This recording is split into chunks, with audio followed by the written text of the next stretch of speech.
Push some books 1. I became the Queen's cloud support boyfriend. Zhao Xian has been a group performer in Hongdian for 8 years. And he has always been like a salted fish. Suddenly one day, he found that some big-name female stars had changed their attitude towards him, and even took the initiative to know him. On the other hand, many female stars in China suddenly found themselves possessed by the system, and the tasks issued by the system were strange, all of which were to let the female stars contact a dragon-style actor named Zhao Xian. Some are doing a little favor, some are getting along with Zhao Xian, and some are even tasked with getting the female stars to establish a romantic relationship with Zhao Xian. Now Zhao Xian is cool. 2. Ancestors of the Wilderness, joined the chat group at the start. As soon as Li Luo opened his eyes, he saw Nuwa making a man from Earth, and he was the first human race created by Nuwa, and was given the name Luo by Nuwa. Just when he was worried about how to survive and was at a loss, a chat group named Zhutian Wanjia sent him an invitation. Emperor Qinggu, I want the place where the sun shines to be the territory of our great Qin Empire. 100-year-old saying. Overthrow the rule of barbarians, rebuild the universe, build a country with religion, and build a fairyland on Earth. Weird. Please call me Valkyrie. Descendants of Nuwa. Wild hunter leader. 3. Journey to the West. The fourth calamity pushes the 3 realms across the world. When the blood bar lit up on the Buddha's head, the players took the equipment that exploded in the heavenly court and smashed to the Lingshan mountain in the west. Chen Xiu summoned the players to disguise themselves as monkeys in Huagua Mountain, follow the Buddha's plan to fight monsters and level up, break into the Dragon Palace, make trouble in the underworld, brush through the heavens, and use the power of the fourth natural disaster to push the 3 realms across the world and wipe out the gods and Buddhas all over the sky. As long as you dare to brighten your health bar, there will be no bosses that players can't solve. Years later, when Tang Sanzang finally arrived in the West after a long period of 81 hardships, he found that the Dalian temple had long since become ruins. 4. Sword Qi painting Chang'an. I have 2 swords. One is called Qingming and the other is called Xiaoxue. Whether it is a human being or a Buddha, a demon or a demon if I encounter injustice, I Hanpingji can be leveled with 2 swords. PS1. This book is also known as I've Been Killing Demons in Jianghu for 10 years. PS2. It is not pure cool text, the plot is the main, and the cool point is supplemented. Chapter 1. Wuxia. Raging waves crashed on the shore rock of an island, and the seabirds on the reef fluttered their wings. This is an island shaped like a pair of gourds leaning against each other. There are 2 freshwater lakes, one large and one small on the island, so it is also called Shuanghu Island. In addition to 2 freshwater lakes, there are vast plains and jungles on Shuanghu Island, as well as a majestic and continuous mountain range, the Copper Mountains. The 3rd level of Qi refining has finally broken through. In a cave house in the Red Copper Mountains, a young monk wearing a blue robe with a bun on his head, his face like a crown jade, and his eyes like stars opened his eyes and said excitedly, in front of the young cultivator, a spiritual eye with a diameter of 3 inches was gurgling out with spiritual energy. Seeing this, Chen Daoxian couldn't be bothered to be excited, and quickly used a stone plate engraved with patterns to carefully seal the spiritual eyes that were emitting spiritual energy. Chen Daoxian breathed a sigh of relief when he saw that his spiritual eyes were no longer emitting spiritual energy. This spiritual eye is the last spiritual eye of the Chen family, and it supports the only 2 monks in the Chen family to practice. Once the spiritual eyes are exhausted, Chen Daoxian and his 13th uncle Chen Xianhe can only refine the free aura in the air. At that time, their cultivation will inevitably be hindered, and it will be difficult for them to advance. After packing up, Chen Daoxian stood up and walked outside the cave. Just got out of the cave. A graceful maid, Xiang Xiang, trotted over with sweat dripping with sweat, and called softly, "Young master, the patriarch, please come over." After speaking, the maid looked at Chen Daoxian with a look of awe on her pretty face. Understood, you go down first. Yes. After the maid left, Chen Daoxian used the wind fighting technique, and flew towards another mountain in the Qitong Mountains. Chen Daoxian is 16 years old this year. It has been 16 years since he came to this strange world. Chen Daoxian was a mechanical engineer in Earth China in his previous life. Because of a production accident, he was reborn into this world after his death. Because of the memory of his previous life, Chen Daoxian was really excited for a long time when he learned that this world was the world of immortal cultivation in the novels and movies of the previous life. However, this passion was quickly wiped out under the whip of reality. In Chen Daoxian's view, the cruelty of the world of immortal cultivation far exceeds that of the civilized society of the previous life. This cruelty is not only reflected in fighting and killing, but also in the absolute monopoly of the major forces on cultivation resources. In this world, the sect and the immortal clan control almost all the cultivation resources. Small clans and loose cultivators can only get a little bit of scraps that Zhongmen and cultivators don't look down on. For example, the Chen family on Shuanghu Island where Chen Daoxian is located is a typical small cultivator family. In the most prosperous period of the Chen family, there were 13 monks in the Qi refining period. Although there are no spiritual veins, there are still 7 spiritual eyes for monks to practice. Not to mention that the Chen family also occupied a miniature first-order spiritual mine copper mine. Thoughts flipping. A mountain top lined with green pines soon appeared in front of Chen Daoxian. This is the cave residence of Chen Xianhe, another cultivator of the Chen family on Shuanghu Island. As one of the 2 remaining monks from the Chen family on Shuanghu Island, Chen Ziyan's cultivation is much higher than that of Chen Daoxian, and he is already a monk on the 6th level of Qi refining. Uncle 13. Outside the cave, Chen Daoxian shouted respectfully, "Come in." Inside the cave, a slightly old voice came out. Chen Daoxian walked into the cave in response, and saw an old man wearing a gray-white robe, with his head in a bun and a childish face, sitting on the jade bed, looking at him fixedly. This old man is Chen Daoxian's uncle, the current patriarch of the Chen family on Shuanghu Island, Chen Xianhe. "Uncle 13, are you looking for me?" Who knows that the old man saw Chen Daoxian, the surprise in his eyes flashed, and then quickly stood up from the jade bed, walked to Chen Daoxian in 3 or 2 steps, and said excitedly, "Daoxian, your cultivation base just broke through the 3rd level of Qi refining." Chen Daoxian nodded. When it comes to the cultivation that has just broken through, Chen Daoxian's face is also full of joy. "Good, good, good." Chen Xianhe said 3 good words in a row, and then said, "I didn't expect you to start practicing at the age of 6. In just 10 years you have broken through the acquired stage, the innate stage, and the 3rd level of Qi refining.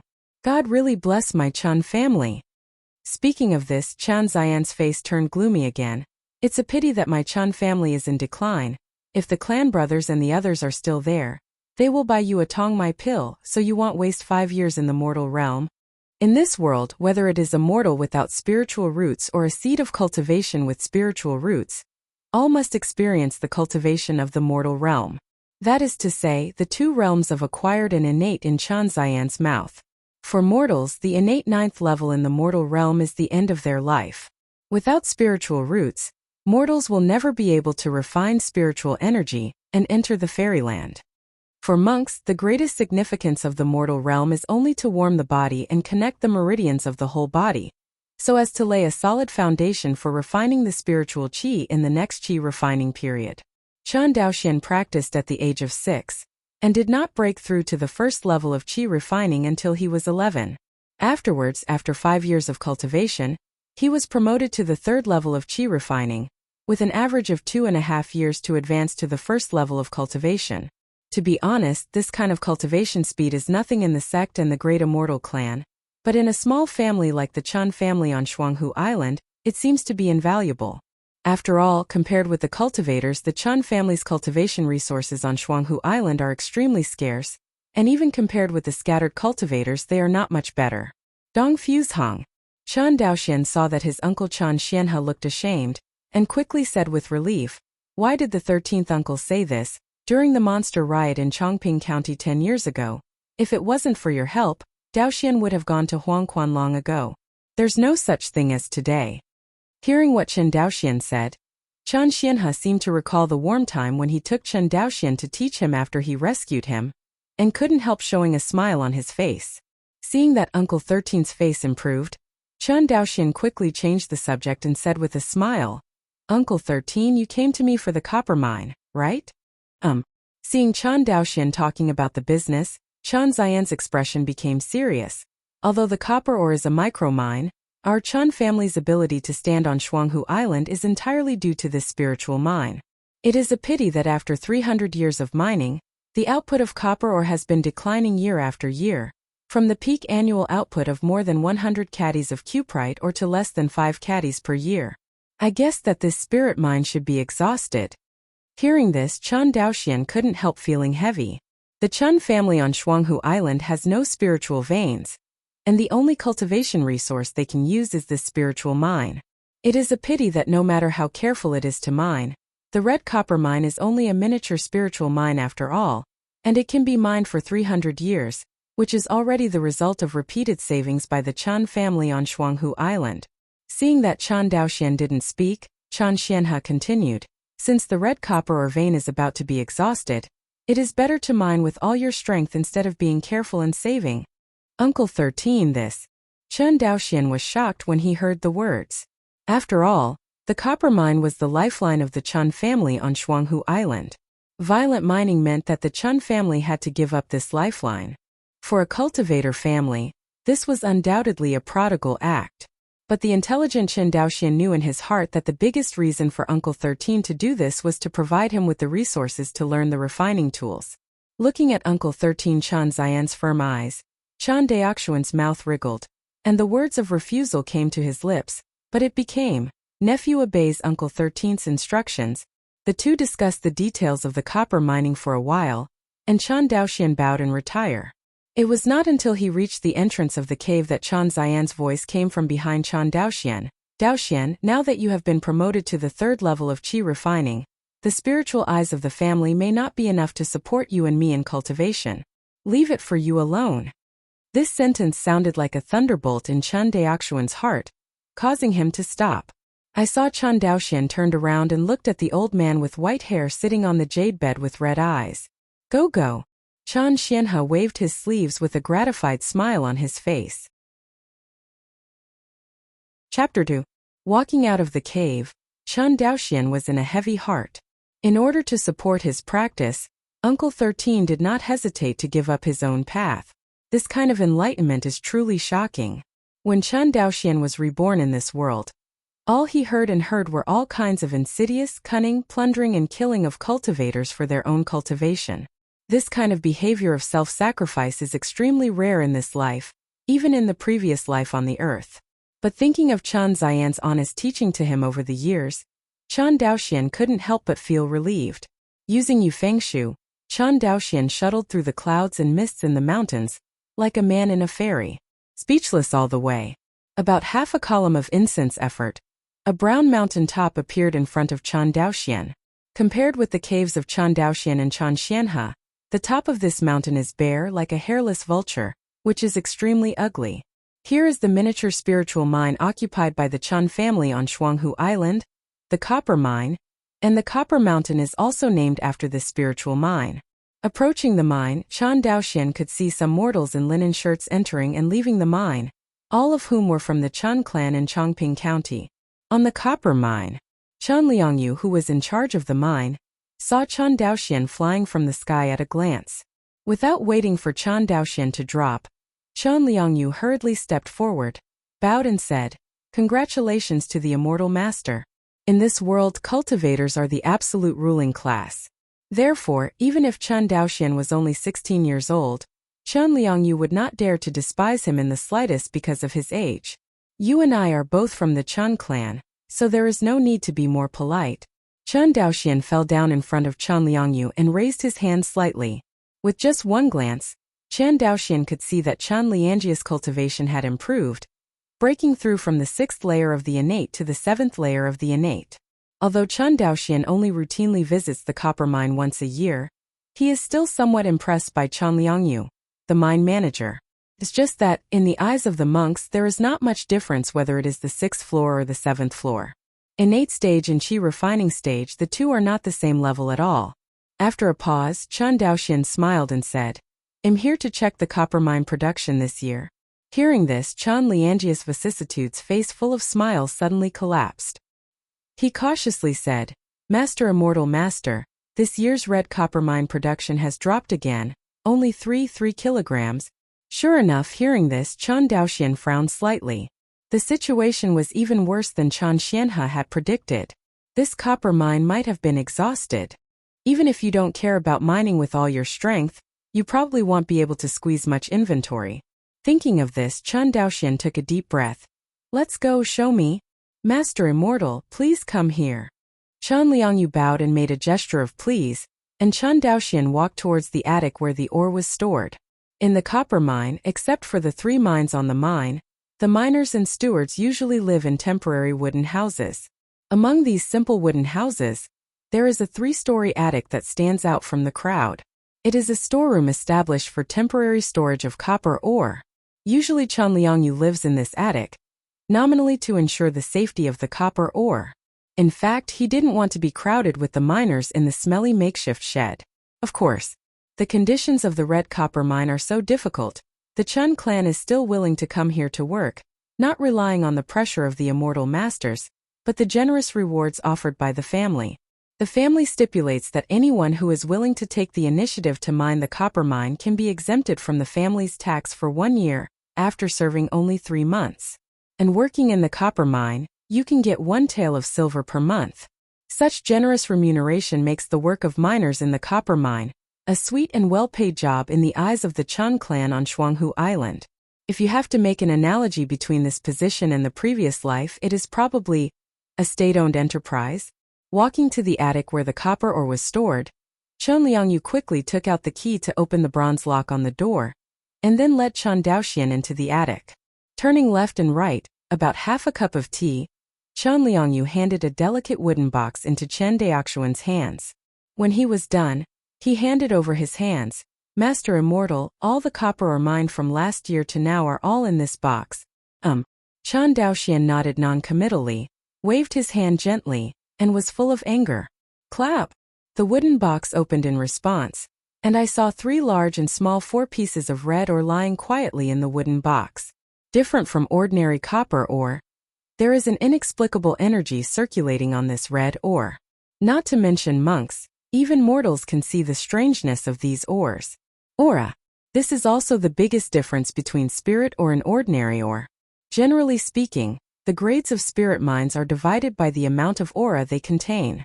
After checking, he found that there was no problem. Chen Daoxian patted the storage bag at his waist and put the 4 pieces of copper ore into the storage bag.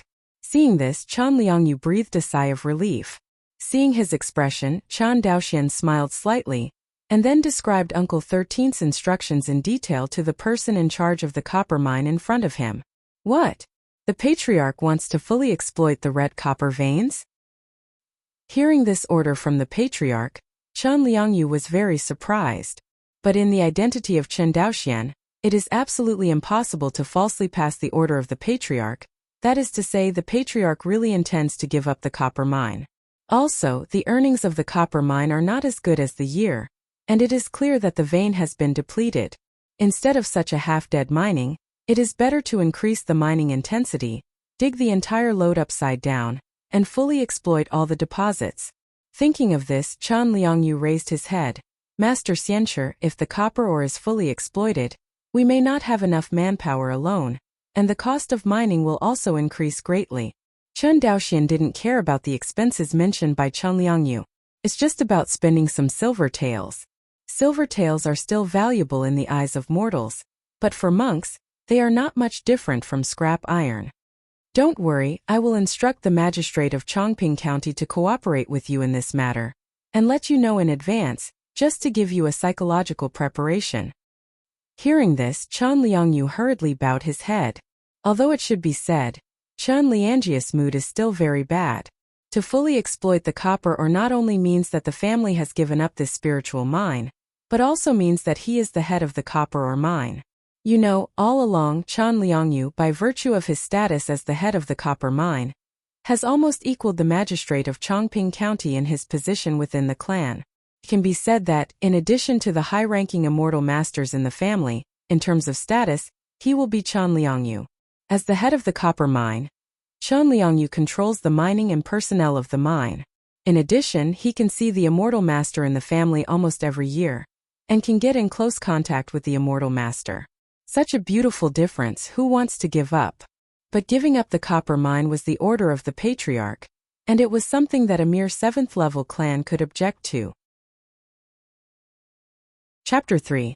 Generally speaking, except for the miners of the copper mine and the 2 remaining monks from the Chan family, almost no one lives in the Copper Mountains. Most of the Chan clan live in a county called Chongping County. Chongping County is located in the plain area not far from the foot of the Chitong Mountains. The county seat is backed by the Chitong Mountains, facing the 2 freshwater lakes of Shuanghu Island Ryu Lake, and on the right is the deepwater port of Shuanghu Island. It's just that Wuxia is different from the oceans on Earth. In addition to fish resources, there are often monsters and beasts in the sea, so few mortals dare to fish in the sea. Over time, this deepwater port was basically abandoned, except for Chan Xianhe, the patriarch, who occasionally leads the children of the clan to go out to purchase supplies. This deepwater port is rarely used. The population of Chongping County is about 3,000, and all the people living here are from the Chan clan. It's not that the Chan family has only reproduced such a few people in 300 years. It is the lack of cultivation resources on the island, and the number of cultivators in the clan has not been able to increase. Up to now there are only 2 people, Chan Xianhe and Chan Daoxian. In Wuxia, if there are not enough monks to protect them, a large population will only become the blood food of monsters. The calamity of the monsters in Chongping County 10 years ago is a living example. Although the monsters that devastated Chongping County back then were only some low-level monsters that didn't reach the rank. But for mortals, even these lowest-level monsters are existences that they cannot compete with. With Chan Xianhe alone, it is inevitable that he will not be able to protect Chongping County. This is also the fundamental reason why the population of the Chan clan has been unable to develop. Without enough monk protection, the population cannot be expanded, and without the population, the number of family monks cannot be expanded, and the 2 complement each other. Chongping County Government Office. The county magistrate, Chan Zhizheng, led a group of officials including the county magistrate and the chief clerk to send Chan Daoxian outside the county office. Looking at the group of parents and officials in Chongping County in front of him, Chan Daoxian instructed, "As for the mining of copper ore, your county government must fully cooperate with the head of the copper mine, and must not neglect your duties. Abide by the decree of the immortal master." With the scorching sun in the sky, the county magistrate Chan Ji was wearing a splendid official uniform. Seeing the attitude of the magistrate of Chongping County, Chan Daoxian was slightly relieved, so he stopped talking too much, and even used the wind fighting technique and went away. Watching Chan Daoxian Yufeng leave, the officials of Chongping County showed indescribable envy in their eyes. Finished mining copper ore. Chan Daoxian's tense nerves gradually relaxed. Today there are only 2 monks in the family, Uncle 13 and him. In addition, Uncle 13 Chan Xian is in high gear, and the pressure he needs to bear is far beyond what other monks in the immortal cultivation family can imagine. Unless he is willing to abandon the family and become a loose cultivator. But thinking of Uncle 13's meticulous care for him for so many years, even for him, Uncle 13 would rather give up the road to fulfill his selflessness. Chan Daoxian couldn't do anything to abandon his family anyway. Soon, Chan Daoxian's figure fell on a hill not far from his cave. This hill is the second important place in the family besides the copper mine, the fire room. When the ancestors of the Chan family established the Chan family's foundation on Shuanghu Island, in addition to the discovery of copper ore, they also found that there were fire veins connected to the ground beneath the island. You must know that for a cultivation force, the importance of earth fire and fire veins is not at all under a mere miniature spiritual mine. It's not easy to use the fire veins of the earth fire, and it is necessary to build a building called the earth fire chamber. Unfortunately, the old ancestor of the Chen family was only a casual cultivator, and he had no ability to build a fire room at all. It was not until the rise of the monks of the family Xian that the number of monks in the family once reached 13, and only then did they gain the inheritance of the construction of the fire room by virtue of their military exploits. In other words, the building in front of Chen Daoxian has only been built for 100 years at most. Of course, the specific year, because there is no record in the clan Chen Daoxian, is also unknown. Taking a deep breath, Chen Daoxian pushed open the heavy bronze door of the fire room. Accompanied by a sour squeak, the bronze door slowly opened, and as the door opened, a wave of heat hit the face. This feeling is very similar to the scene next to the melting furnace of the steel factory in the previous life. This is the place where Chen Daoxian has stayed the most in the past 5 years. When the family built this fire room, their greatest wish was to train a craftsman for the family. It's just that most of the cultivators of the immortal character generation spent their whole lives, and they didn't see this scene until they died. Of course, the sacrifices of the immortals are not meaningless. It is precisely because of their hard work on the battlefield that they have exchanged the building of the fire room and the inheritance of a second-order refiner. If it wasn't for their sacrifices, the Chen family on Shuanghu Island would never have the day to train a craftsman. There are 3 buildings in the Chen family's fire room. The main building is the one that Chen Daoxian entered through the door, and it is the place where the fire veins gather. The 2 slightly shorter buildings next to it were built by Chen Daoxian's clansmen, and the plaques were written with the words, drawing room and laboratory. After routinely checking the formation in the fire room, Chen Daoxian walked out of the fire room and pushed the door toward the laboratory next to him. Compared to the scorching heat of the fire room, the temperature in the laboratory is much cooler. However, compared with the clean and tidy fire room, the interior of the laboratory is messy. Various materials are piled up everywhere, most of which are spiritual ores that Chen Daoxian used in refining. In addition, in the most conspicuous position of the laboratory, a cylindrical object with a diameter of about 10 meters stood quietly there, which looked a little out of tune with the rather ancient laboratory. If there are steel mill workers on Earth here, they will find that the object in front of them is similar to a modern steel furnace. It's just that compared to the steel-making furnaces on Earth, the inside of this cylindrical object is engraved with patterns, which is a bit more mysterious. Chen Daoxian walked into the laboratory and stared at the behemoth in front of him with a complicated look in his eyes. After 5 full years of failure, he had to admit that he was taking things too simply. The moment when I first came into contact with the inheritance of the artifact 5 years ago, Chen Daoxian, who was a mechanical engineer in his previous life, couldn't help but open his mind. Can we use modern industrial production methods to increase the output of refining equipment? According to the second-order refiner inheritance, the refining device is generally divided into 3 stages, namely refining, shaping, and fusion. As far as Chen Daoxian knew, the stage that took the longest time to make a first-order magic weapon was precisely the stage of refining. Take the example of a first-order flying sword, the Red Shadow flying sword, in the second-order weapon refining inheritance. The main material for refining the Red Shadow Phagian is the copper ore, the spiritual ore mastered in large quantities by the Chen family. And if you want to refine the Red Shadow flying sword, it will take 3 days and 3 nights just to refine the red copper ore. On the contrary, the follow-up shaping and fusion does not take too long, and generally only takes about an hour to complete. This meant that even if the refiner wanted to refine the most basic first-order low-grade flying sword, he would have to work uninterruptedly in the fire room for 3 days and 3 nights. Greatly affects the production efficiency. In the eyes of Chen Daoxian, a mechanical engineer, this purely manual production method is simply chronic suicide. Chapter 4. Over the years, in order to develop the furnace he envisioned, Chen Daoxian smashed most of the resources that should have been used to learn the refining tools, but unfortunately it backfired. Chen Daoxian, who owns Su Hui, knows that scientific research may never be rewarded, but as long as it is successful, the rewards are also amazing.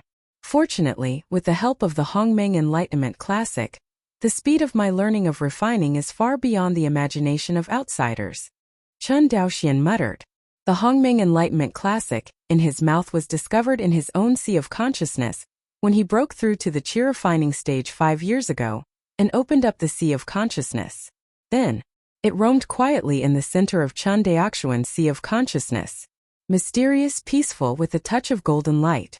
Chen Daoxian had never seen the text in this scripture, but he understood its meaning and could still read it silently. Translated.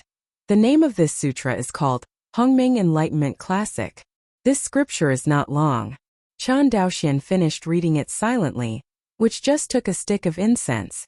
When he first started meditating on this verse, he had not noticed anything unusual. Just after meditating, I feel full of consciousness, my mind is clearer, and I feel refreshed. However, After learning the knowledge of refining tools for a period of time and beginning to try to refine copper ore for the first time, Chen Daoxian discovered the horror of this scripture. Normally, even a Tier 1 refiner would feel mentally exhausted and sluggish after refining the spirit ore for 3 days and 3 nights at a high load. What's more, Chen Daoxian was only a rookie at the first level of qi refining at the time, and the situation was even more unbearable. He remembered that when he finished refining the copper ore in the fire room for the first time, he simply slumped to the ground, and the entire sea of consciousness seemed to be shattered by someone. Afterwards, he silently recited the Hongmeng Enlightenment Sutra. At this time, an unexpected thing happened. Not only did the muddy sea of consciousness return to normal, but even his divine consciousness faintly increased. After this incident, Chen Daoxian knew that the value of Hongmeng's enlightenment of the Tao Sutra alone could restore the cultivator's consciousness. Although spiritual medicines to restore consciousness are not uncommon in the world of cultivating immortals, each of them is expensive, and it is not something that a small family like the Chen family on Shuanghu Island can expect. This is also the reason why he has made great progress in refining with the help of the Hongmeng Enlightenment Sutra, and he does not dare to show it easily. Of course, in addition to concealing the existence of the Hongmeng Enlightenment Sutra, he also needs to use the family's support for his refining resources to develop the furnace in front of him. Thinking of this, Chen Daoxian's eyes became firm again. Anyway, these 5 years are not without gains at all. Maybe tomorrow will be my moment of success. Chen Daoxian secretly encouraged himself. According to his assumption, the furnace in front of him should be able to replace the process of cultivating spiritual ore, just like the steel-making furnace on Earth. However, there is a big difference between refining spirit ore and refining ordinary ores. That's aura. For ordinary iron ore, refining it only requires high-temperature smelting. But the spirit ore is different. While smelting it at high temperature, the aura on the smelted spirit ore must also be fused together. This touched Chen Daoxian's knowledge blind spot. Let him refine the ore at high temperature, and he can still tinker with it, but the fusion of spiritual rhythm, according to the records in the inheritance of the refining tool, can only rely on the spiritual power of the monk to slowly integrate it. Apart from that, there are no other methods mentioned in the family's second-order weapon refining inheritance. Maybe there is no other way in this world at all. Because Chen Daoxian found that, according to the thoughts of the cultivators, no matter what happened, the first thing they thought of was to rely on their own strength to solve the problem, rather than relying on external things. This is fundamentally different from Earth civilization. Whether it is alchemy, weapon refining, talisman making, or even during the battle, immortal cultivators tend to rely more on their own strength. Even if having a powerful magic weapon can take a lot of advantage in battle, the cultivator is still more keen to improve his own cultivation. This is also the reason why alchemists are often more popular than alchemists. Closer to home. In the past 5 years, Chen Daoxian has devoted all his attention to the furnace in front of him. Apart from learning the knowledge of traditional craftsmanship, to say it failed is not entirely correct. The furnace in front of him was divided into 5 parts by Chen Daoxian according to its functions. They are the control system, the feeding port, the heating and melting system, the floating system and the discharging port. The core of which is the control system. When it comes to the control system, this is what Chen Daoxian is most proud of. Because the core driving formation in this control system was originally created by Chen Daoxian based on the formation knowledge in the second-order weapon refining inheritance, plus his own ideas. In addition, he used the sliding rod to control the distance between the spirit stone and the driving array, so he could control the amount of aura received by the driving array, thereby controlling the temperature in the furnace. In other words, through this furnace, with the cooperation of a few mortals, the copper ore can be melted. The only problem that cannot be solved now is how to integrate the aura on the spiritual ore. This problem has plagued Chen Daoxian for almost a year. Since the driving formation Pearl Jade was in front, he was more inclined to create a new formation to fuse the aura on the spiritual ore, but unfortunately it has not been successful. Chen Daoxian stood in front of the furnace with a stack of blueprints in his hand. Upon closer inspection, the drawings on this stack of drawings are all 3 views and detailed drawings of the furnace in front of you. The only place where it's empty is the bottom of the furnace, because according to Chen Daoxian's vision, there should be a formation that can integrate the spiritual charm of spiritual ore. After a long time, Chen Daoxian sighed. This feeling of being close to the door is really uncomfortable. After thinking about it for a long time, and thinking of the pain in his head, Chen Daoxian slowly stopped his thoughts. Put down the drawing in your hand. Chen Daoxian simply meditated on the spot, closed his eyes and recited the Hongming Enlightenment Sutra silently. For him, reciting the Hongming Enlightenment Classic and practicing Taiyuan Gong every day are almost unstoppable behaviors. Even compared to the practice of Taiyuan Gong, Chen Daoxian recited the Hongming Enlightenment Classic more times. Because every time he refines tools, he will be exhausted and his spiritual consciousness will be sluggish. At this time, as long as he silently recites the Hongming Enlightenment Sutra once, he will become alive again, and he will naturally enjoy it. Along with meditating on the scriptures, Chen Daoxian fell into chaos. At this moment, whether it was the flow of air or the loss of time, he didn't notice it, as if he had completely lost consciousness. Soon, the time for a stick of incense passed. Opening his eyes, Chen Daoxian's face gradually became serious. This was the 9th time. I used to recite the Hongming Enlightenment Sutra silently before, but this phenomenon has never occurred. It's just the last few times that new changes have obviously taken place on his body. I don't know if this change is good or bad. Chen Daoxian looked at the 9 star dusts in the sea of knowledge that revolved around the golden scriptures like stars and the moon, and muttered, "These star dusts, what are they?" Chapter 5. With a heavy heart, Chen Daoxian walked out of the laboratory. This time he didn't even carry out the daily routine of refining equipment, so he hurriedly left Yufeng, and he stole his first laziness in 5 years. By the time Chen Daoxian came to the 13th Uncle Cave mansion again, it was already late. Raising his head, he glanced at the moonless sky. This was the 16th year that he came to this world. Because he has a mature soul in his body, Chen Daoxian always feels a little out of tune with this world when he is alone. Daoxian! Just when he was in a trance, an old voice pulled him back.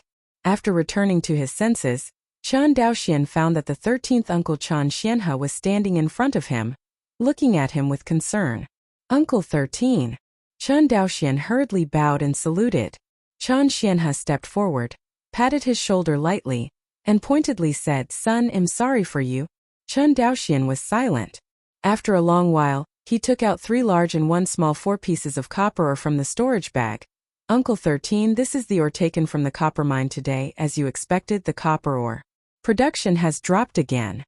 Although he had expected it, when he heard the news, Chen Xianhe still felt a little uncomfortable. For the past 300 years, the copper veins of the Chen family have supported the cultivation of the family monks. It is about to be completely lost now, not to mention the loss of interests. As the only old man of the Chen family on Shuanghu Island, it is emotionally difficult to accept. Chen Xianhe can still remember the wanton and unrestrainedness when he was chatting and laughing with his 12 brothers. Now, with the passage of time, everything seems to have gone by in the blink of an eye.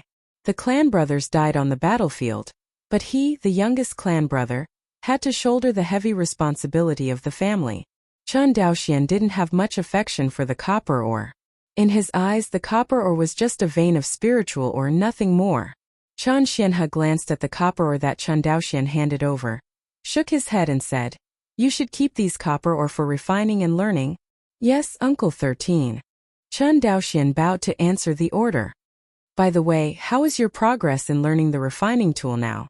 Talking about Chen Daoxian's learning of refining, Chen Xianhe couldn't help showing a nervous look on his face. Hearing Chen Xianhe asking about his level of refining, Chen Daoxian said solemnly, "There are a total of 13 types of refining methods recorded in the family's refining heritage, including 12 first-order tools and 1 second-order. At present, I have only mastered the refining methods of 6 first-order low-grade instruments. As for the refining of the other 4 first-grade middle-grade instruments and 2 first-grade high-grade instruments, my nephew has not yet mastered them." Hearing Chen Daoxian's answer, Chen Xian's eyes were full of relief. In just 5 years, it is quite good to have mastered all the refining techniques of the first-order low-grade instruments in the inheritance of the family's instrument refining. Chen Xianhe knew clearly that although the family had a heritage of refining tools, no one taught them.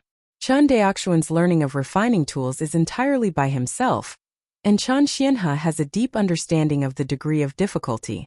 Because the monks of their immortal generation have all taught themselves the inheritance of the family's second-order weapon refining, and they all can't get in.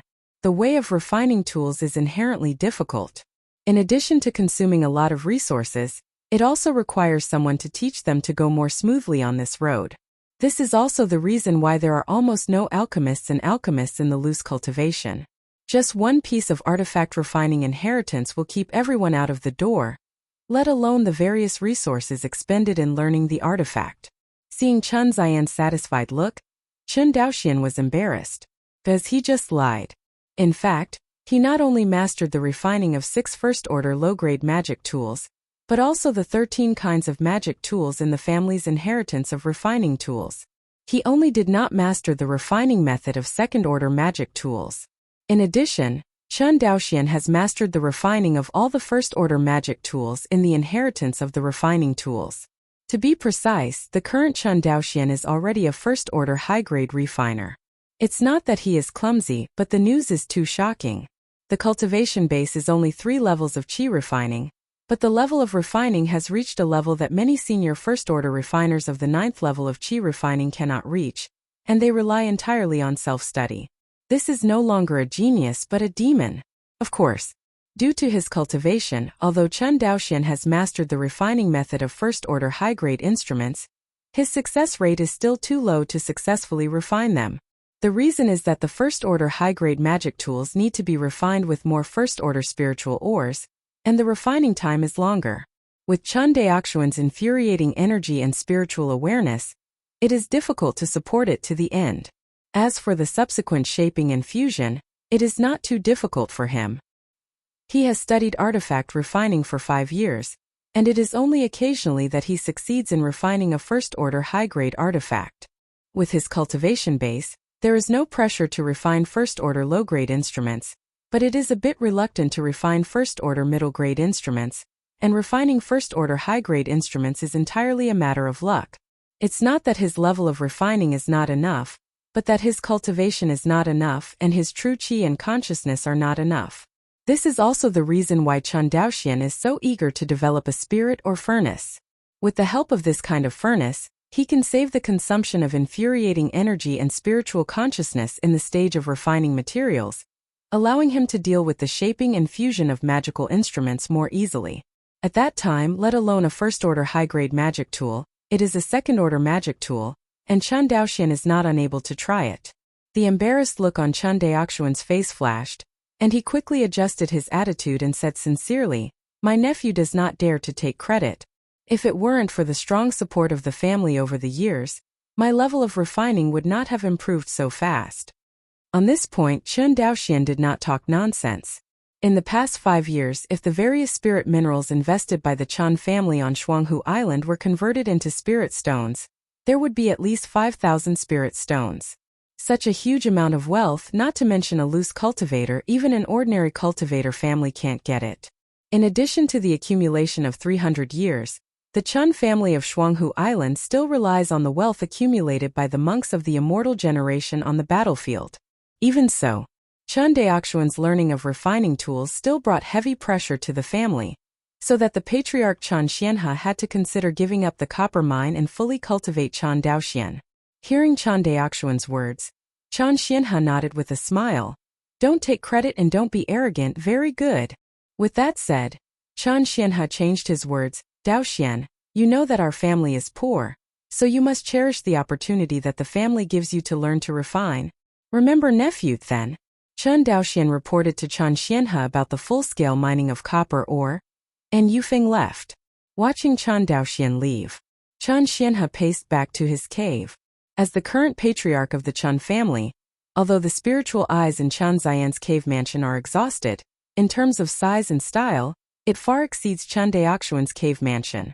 Of course, the reason why Chen Xianhe did not build Chen Daoxian's cave in a luxurious style was to prevent Chen Daoxian from indulging in extravagant enjoyment at a young age. This painstaking effort is destined to be impossible to tell outsiders. After several turns, Chen Xianhe walked to a wall made of broken dragon stone. I saw him stretch out his palm, and with the activation of infuriating energy, the formation pattern on the wall suddenly lit up. Immediately afterwards, the wall made of broken dragon stone slowly moved away, and the entrance was actually a secret room. As Chen Xianhe stepped into the secret room, the spiritual light inside was shining, and the densely placed spiritual stones were all about the size of a baby's fist. Chapter 6. Chen Daoxian, who returned to his cave, would naturally not know. The 13th uncle, who just kept saying that his family was poor, was actually counting his belongings in the secret room full of spirit stones. Inside the cave, Chen Daoxian opened the stone plate that sealed the spiritual eye, and suddenly, the spiritual energy burst out again. Seeing this, he didn't dare to waste the slightest bit, and hurriedly started Guiyuan Gong to bring the spiritual energy into the body to refine, cultivating the immortal realm in Wuxia. According to the efficiency of cultivating spiritual energy, the spiritual roots of monks are generally divided into 4 grades, namely lower spiritual roots, middle spiritual roots, upper spiritual roots, and heavenly spiritual roots.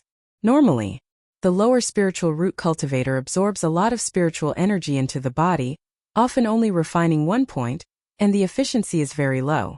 Therefore, under the conditions of the same resources, the cultivation speed of the lower spiritual cultivator is the slowest.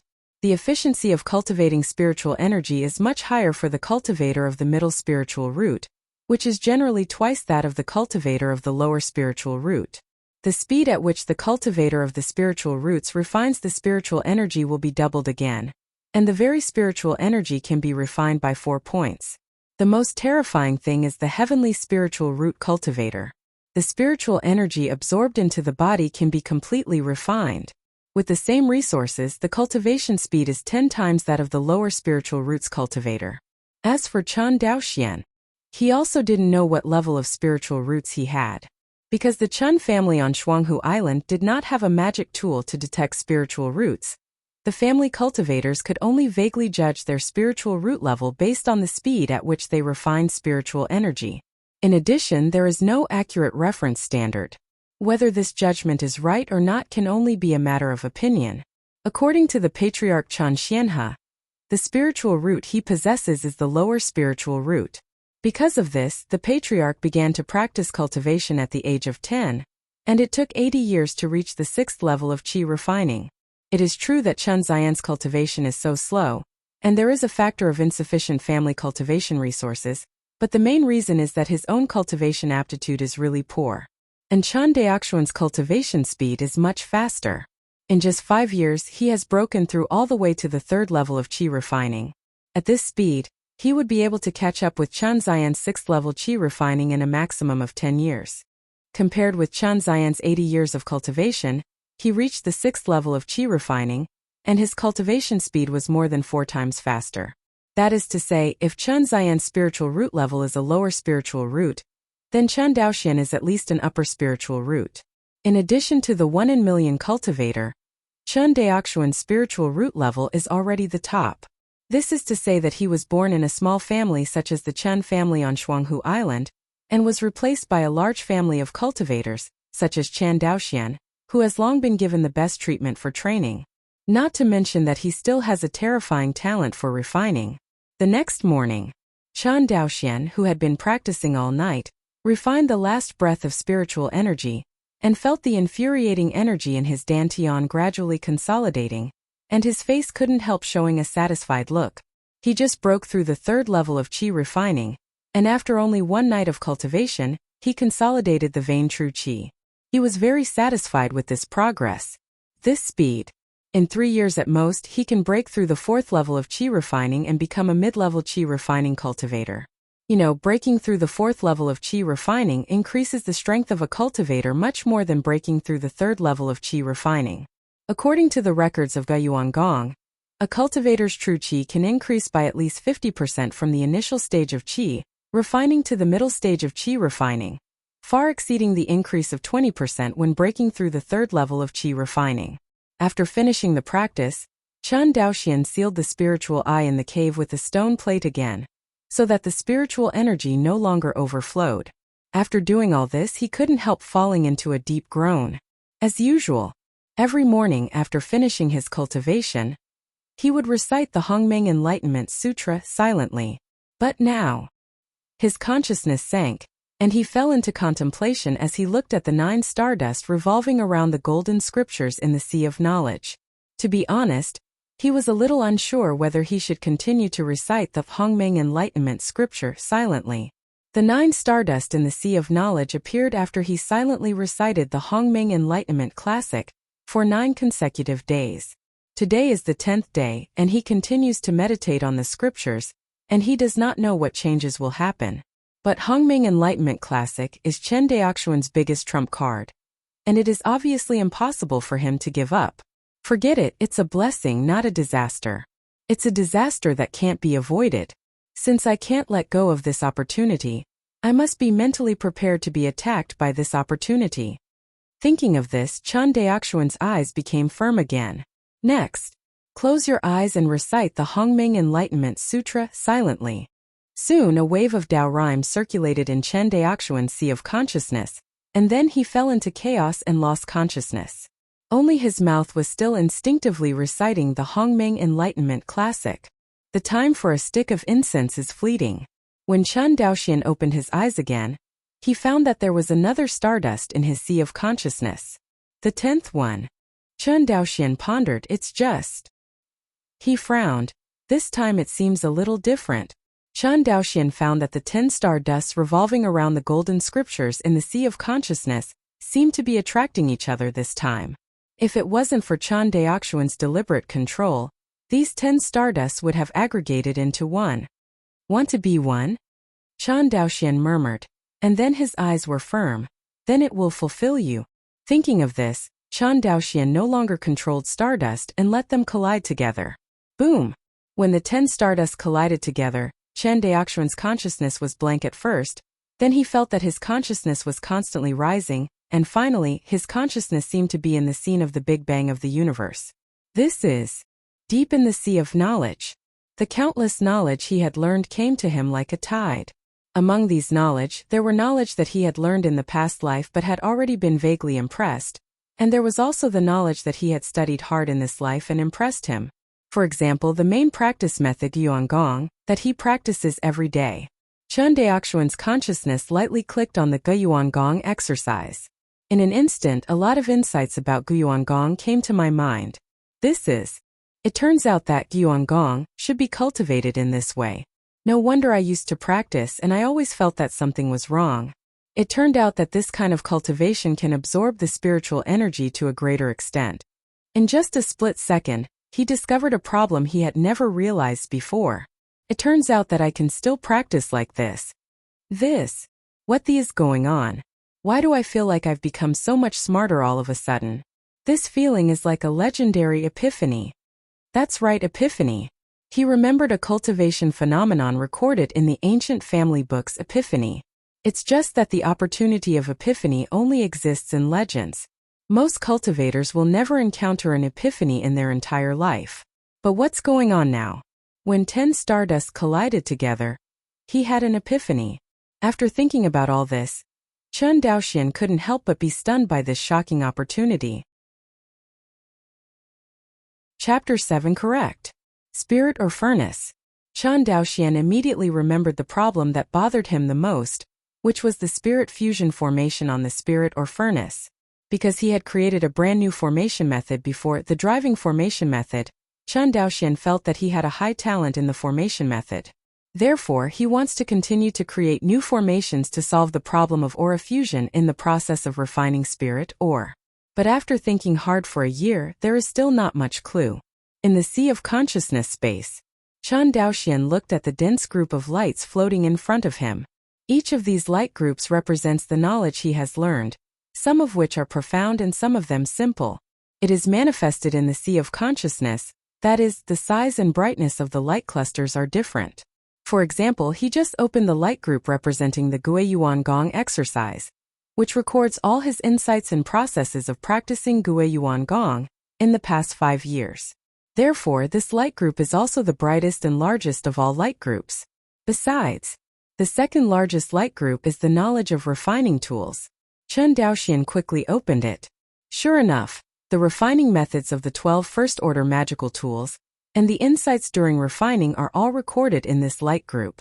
In addition to these, there is an unfinished and incomplete magical tool, which is the spiritual or furnace that Chen Daoxian has painstakingly researched for 5 years. So it is.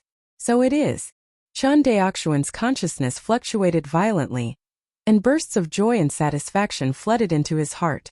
The direction I thought before was completely wrong. The fusion of spiritual consciousness is to use a violent suppression method to force the aura on many spiritual ores to merge into one, and I want to achieve this kind of strong pressure through the formation method. It's a little unrealistic. After all, the formation has no spiritual wisdom, and can only exert its power through the manipulation of manipulators. At this time, mortals who do not have spiritual consciousness cannot master the strength to suppress the spiritual rhythm. The suppression force is too large, the aura collapses, and the suppression force is too small, and the aura cannot be merged. Therefore, the key to the fusion spirit formation is to guide, not suppress. That's right. This is the key to the fusion spirit formation. If you follow this line of thinking, the fusion formation should be arranged like this. With the blessing of 10 stardusts, Chen Daoxian's comprehension has been directly increased tenfold, and he can't think of a clue in a year. At this moment, in less than a stick of incense, a complete fusion spirit formation was actually created. Soon, the time for a stick of incense has passed. Chen Daoxian only felt that his eyes were dark, and his consciousness withdrew from the depths of the sea of knowledge. Ended. Opening his eyes, Chen Daoxian realized that this epiphany was over. Unfortunately, it would be great if the epiphany lasted a little longer. Chen Daoxian muttered to himself in an inexhaustible way. Immediately, he thought of the fusion spirit formation method again, and he couldn't care about anything at the moment. The spiritual or furnace can be said to be the thing that took the most effort since he came to this world. Chen Daoxian worked hard to learn the knowledge of tool refining, in order to combine the knowledge of the two worlds to create a magic tool that even mortals can use. Only in this way can the vast population of mortals play their true role. Instead of being like the clansmen in Chongping County, they can only be reduced to a reproductive tool that provides seeds for immortal cultivation. Now this magic weapon is finally coming out. Think of this. Chen Daoxian could no longer hold back his eager heart.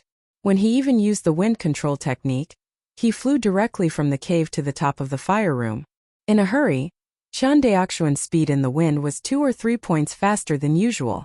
In less than half a cup of tea, the 3 buildings of the fire room came into view.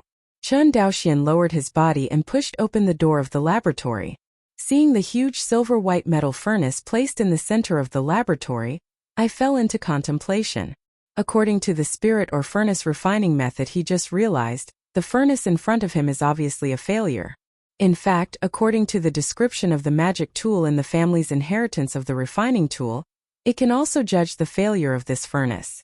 Because of a successful magic weapon, it is impossible to see the formation pattern on the surface, and all the formation patterns will be integrated into the magic weapon itself in the final fusion stage.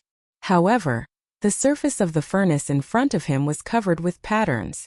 Forget it, re-refining it and re-refining it. With a sigh, Chen Daoxian knew that it was impossible to re-add the formation method on the basis of this furnace. It is impossible to refine half of the instruments and continue refining them afterwards. The reason for this is because of the spirit. In the fusion formation stage, the refiner needs to use the formation method to perfectly fuse the aura on the refined and shaped instrument embryo, so as to exert the power of the instrument. For any instrument, if the aura dissipates, it means that the instrument is destroyed. Even if the main material of this magic weapon looks intact, it can still be used as a weapon in the hands of mortals. But for cultivators, magic tools have no aura, and they are just sharper mortal tools. Thoughts were surging in his mind, but the movements in his hands were not slow at all. The laboratory he built was full of various spiritual ores used for refining, as well as ordinary iron ores. That's right, iron ore. This furnace is so huge, it is naturally impossible to refine it all with spiritual ore. In fact, the main material of this furnace is just ordinary iron ore. It's just that Chen Daoxian added a kind of spiritual ore called silver moon stone to it. Therefore, the cost of this furnace is not exaggerated. At most it is comparable to a first-order high-grade magic weapon. In fact, it is normal to think about it carefully, otherwise how much spiritual ore would it take for such a huge furnace? Whether it is possible to fill in the entire copper mine of the Chun family can be said, which also loses the original intention of refining it. Fortunately, the silver moonstone is still in stock. Chan Daoxian rummaged through the boxes, and finally found the spiritual mine he was looking for in a corner of the laboratory. As for ordinary iron ore, there is no need to worry about this. There is an iron ore vein with considerable reserves on Shuanghu Island. When Chan Daoxian prepared all the refining materials, it was already noon. He touched the storage bag at his waist. Chan Daoxian pushed open the door of the fire room. As the bronze door of the fire room opened, the heat wave came again. Call! Chan Daoxian sighed and walked firmly towards the heat-gathering formation in the center of the fire room. Although there was no flame, Chan Daoxian could feel a huge amount of heat gathering above the heat-gathering formation, waiting to melt the material in it. Chan Daoxian took out the iron ore and Inua mine from the storage bag, and piled them into two mines, one large and one small. For the furnace artifact, refining the material is not difficult. The main reason is that the iron ore is so refined that it is almost melted into molten iron when it is placed over the heat-gathering array. Compared with the hard-to-refine spiritual or ordinary ore is like a docile sheep. Refining, shaping, these two steps did not encounter any difficulties. In front of Chan Daoxian, a behemoth with a respect of dozens of tons was lifted up by him with infuriating energy and floated in the air. Next is the most difficult fusion formation. Taking a deep breath and calming down the boiling Dantian qi, Chan Daoxian worked his way up and engraved the lines of the formation on the furnace in front of him. The first heavy drive pattern, the second reunion heat pattern, the third layer of floating formations, and the most important fourth layer of formations, the fusion of spirit formations. Success! As the last pattern was inscribed, the furnace in front of him emitted a golden light. Afterwards, the golden light slowly converged, and all the patterns merged into the furnace's body little by little. Seeing this scene, Chan Daoxian jumped up happily, excited. The feeling of excitement this Zhong felt was no less than when he had obtained the Hongming Enlightenment Classic. Chapter 8. Looking at the silver-white behemoth in front of him, Chan Daoxian felt an indescribable satisfaction in his heart. It doesn't seem appropriate to call it the spirit or furnace again. From now on, I'll call you the spirit furnace. Chan Daoxian looked at the furnace in front of him and gave it a new name. After 5 years of research and development, the magic weapon has finally landed. The first thing Chan Daoxian has to do is to try this melting furnace.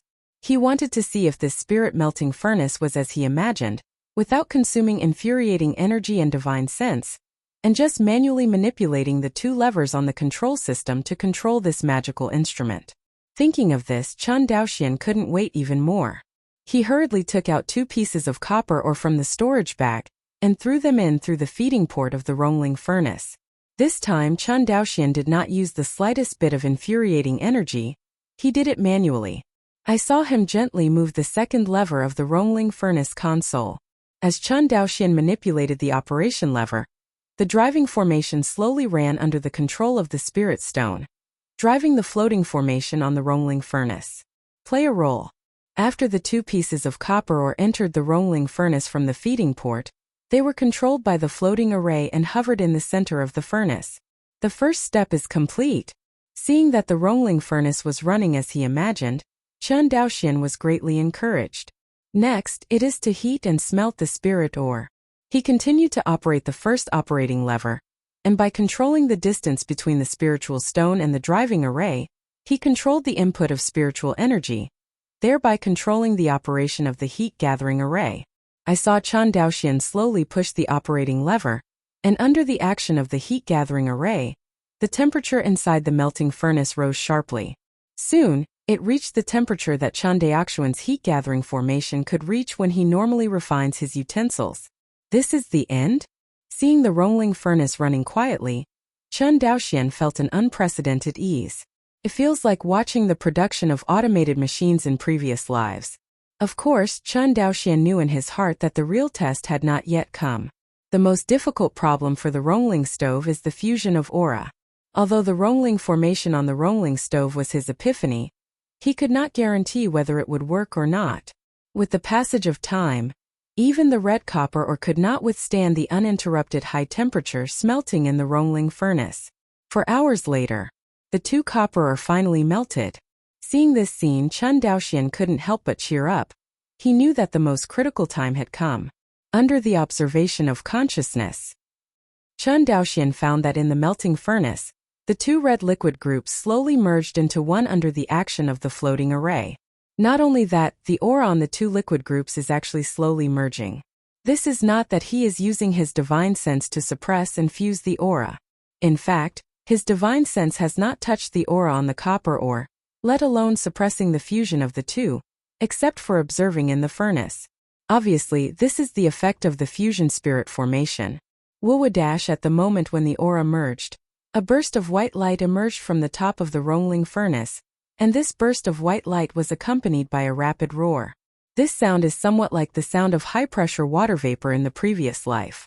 This is a small design made by Chen Daoxian based on the spiritual pressure changes generated by the fusion of spiritual rhythms on the spirit mine, which is equivalent to a feedback system to remind the smelters that the spirit mine has been refined. Otherwise, mortals have no spiritual consciousness. How can they know whether the spirit ore has been successfully refined? When Chen Daoxian heard this short whimper, he was happier than hearing Xianla. He hurriedly operated the joystick, and the refined liquid spirit ore slowly floated out from the discharge port. Okay. Chen Daoxian was very excited. He took the refined red copper slug in front of him with infuriating energy, checked it carefully with his divine sense, and found that it was no different from the copper ore he had refined. Great! In this way, as long as there are enough melting furnaces, my refining efficiency can be at least dozens of times. Chen Daoxian couldn't help but said.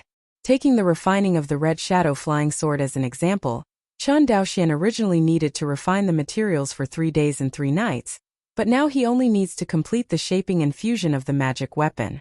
However, the shaping and fusion of the first-order magic tools are relatively simple. Even if the fusion is a little more difficult, it can be done in at most an hour. In other words, the original workload of 3 days and 3 nights has now been reduced to 1 hour, and the work efficiency has increased by 36 times. Chen Daoxian, a craftsman, outnumbered 36 craftsmen in the outside world. Even more terrifying, this efficiency can be replicated. Once this revolutionary instrument is popularized in the future, as long as the family has only 1 artifact refiner, it is equivalent to the birth of 36 artifact refiners in the outside world. With this thing, are you still worried that there is no spirit stone? Still worried that there are no cultivation resources?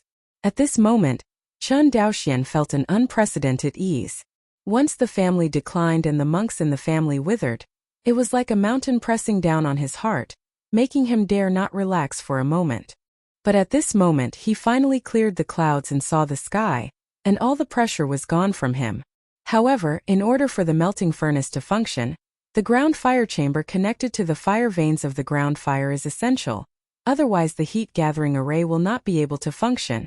After speaking, he glanced at the small fire room he was in, and shook his head. This fire room is definitely not good, and the terrain here is not suitable for building a refining workshop.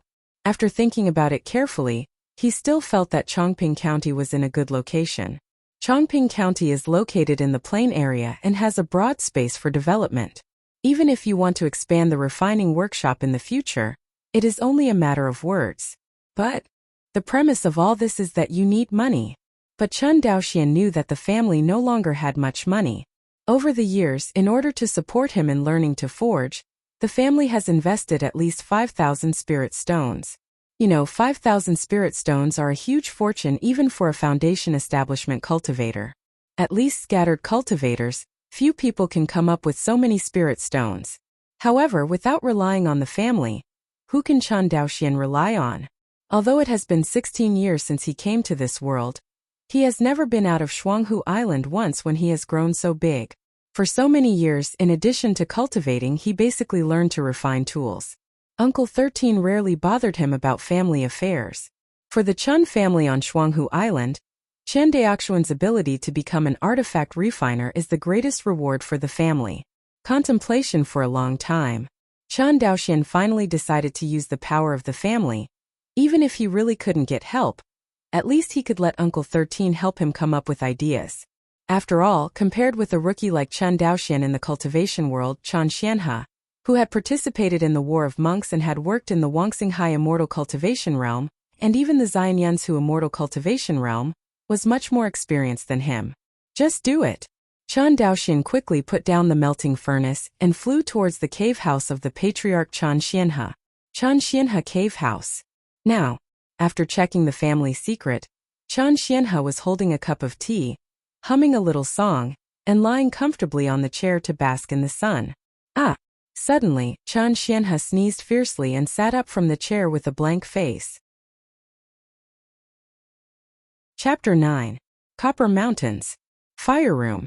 Chen Xianhe stared at this huge behemoth that was several feet tall and 10 feet long in front of him, and couldn't help being stunned. What's even more peculiar is that, judging from the vague aura emanating from this behemoth, this thing is actually a magic weapon. Seeing this scene, Chen Xianhe turned to look at Chen Daoxian next to him, and couldn't help but said, "You just said that this thing called Rongling Furnace can help you refine spiritual ore? Right?" Chen Daoxian nodded affirmatively. To be precise, the Rongling Furnace can not only help refiners to refine spiritual ore, but also does not require monks to control it. Only a few mortals can control it. Hearing this, Chen Xianhe suddenly became restless. It is incredible enough to be able to help the refiner to refine the spiritual ore. This thing does not need to be controlled by a cultivator. This is not incredible but shocking. If it is true as Chen Daoxian said, then the significance of this magic weapon is too great. Although Chen Xianhe failed to become an artifact refiner, he had learned the inheritance of family artifact refining in his early years, and he still understood some basic common sense of artifact refining. He knew that in the process of refining some low-level instruments, refining materials was often the most time-consuming and laborious. If a few mortals and a furnace can solve the problem of refining spiritual ore, then the refiner's refining speed must be greatly accelerated. Such a simple truth as the patriarch of the Chen family on Shuanghu Island, he could see it at a glance. Chen Daoxian saw Uncle 13's skeptical expression, "No nonsense," and immediately operated it in front of him. For hours later, because of the closed nature of the melting furnace, it can smelt spiritual ore faster than the refining master directly using the heat-gathering method. It usually takes 3 days to refine the copper ore, but now it only takes 4 hours to complete the refining. Chen Daoxian said while operating the second lever to remove the crimson liquid mass from the melting furnace. Although Chen Xianhe was not an artifact refiner, he could still feel the rich aura emanating from the crimson liquid mass in front of him. He immediately took the crimson liquid mass in front of him, blinked, looked at the crimson liquid mass, and then looked at the Rongling furnace. Ha ha ha. Ha ha ha ha. After half a cup of tea, Chen Xian's laughter stopped. Seemingly realizing that he had lost his temper in front of his nephew, Chen Xianhe couldn't help blushing, but soon, this emotion was left behind by him. "Daoxian, what is the cost of refining this melting furnace?" Seeing the serious expression on Chen Xian's face, Chen Daoxian couldn't help saying, "Patriarch, iron ore and silver moonstone are needed to refine the melting furnace. Iron ore is worthless, and the main cost is silver moonstone." He paused. "The stove in front of me consumed a total of 39 caddies of silver moonstones. If it was replaced with spirit stones, it would be around 195 spirit stones. Although silver moonstone is the same as the first order spirit ore of red copper ore, the price is much higher than that of red copper ore, reaching 5 spirit stones per kilogram, mainly because the reserves of silver moonstone in Wuxia are relatively low. Of course, as the Qianyuan sword sect continued to wage wars against the Izumo country over the years, plundering a large amount of Izumo's resources, the price of the silver moonstone was also decreasing. To be honest, the most widespread and cheapest spiritual ore in Wuxia is neither silver moonstone nor red copper ore, but a first-order spiritual ore called black iron. This stuff is not only abundant in Wuxia, but also flooded in the immortal cultivation realm of Xianyun continent. As a result, many low-level monks who neither know how to refine tools nor can afford to buy magic tools often use black iron to refine them roughly, and then directly use them as magic tools, which makes people laugh. 195 spirit stones, it's cheap, not expensive. Chen Xianhe touched his goatee and said with a smile. He knew in his heart that the mere 195 spirit stones were not worth mentioning compared to the help to the refiner. Chen Daoxian, who was standing on the side, shook his head and said, Ahem, Patriarch, 195 spirit stones are just the cost of this furnace. Haven't you calculated the cost of building the fire chamber? Hearing this, Chen Xianhe was taken aback. How to build a fire room? Doesn't the family have this fire room? Hearing that Chen Daoxian was going to build a fire room, Chen Xianhe suddenly couldn't calm down. Chen Xianhe couldn't understand how expensive the construction of the fire room was, because this fire room was built in his hands. It took more than 2,000 spirit stones to build it back then. Seeing Chen Xian's appearance of an iron rooster, Chen Daoxian's mind moved slightly, and looking at the expression of Uncle 13, it seemed that there was still a lot of stock in the family. Thinking of this, Chen Daoxian said calmly, Patriarch, although this fire room is good, it is too small, and there are many unreasonable places in the original arrangement, such as the heat-gathering array here. After the melting furnace, this heat-gathering array is useless, and here. Chen Daoxian counted down the inadequacies of the fire room in front of him. It was not until Chen Xian's old face was blue at the end that Chen Daoxian stopped embarrassingly. Humph! Chen Xianhe snorted, is the fire room I built so unbearable? Seeing that Uncle 13's expression was not good, Chen Daoxian immediately shook his head like a rattle and said, I can't say that, but with the rolling furnace this fire room is really not very practical. And 13th uncle, think about it carefully. If you want to maximize the efficiency of the refiner's refining of magical instruments, at least one refiner must be equipped with 4 to 5 melting furnaces. Looking at it now, we can barely squeeze in this fire room, but what about the family's birth of more refiners in the future? Is this space enough? Hearing this, Chen Xianhe said angrily, there are only 2 cultivators in the family now. You just want to give birth to a lot of refiners, and none of the Zhou family dares to think about it. Hey. Seeing Chen Daoxian smirking, Chen Xianhe pondered. A long time. He looked at Chen Daoxian solemnly and said, come with me. Chen Xianhe and Chen Daoxian flew towards Chen Xian's cave mansion one after the other. Less than a stick of incense time. The 2 landed in front of the cave. Along the way, Chen Xianhe didn't say a word. Chen Daoxian vaguely knew what Chen Xianhe was going to do, and couldn't help but look forward to it. Enter the cave. The 2 turned around and stopped in front of a stone wall made of broken dragon stone. Chen Xianhe looked at the broken dragon stone whose surface was as clean as jade, and said thoughtfully, my Chen family has been based on Shuanghu Island for 273 years since our ancestor Chen Dengyun. You know the reason why our Chen family can what is it that continues to this day?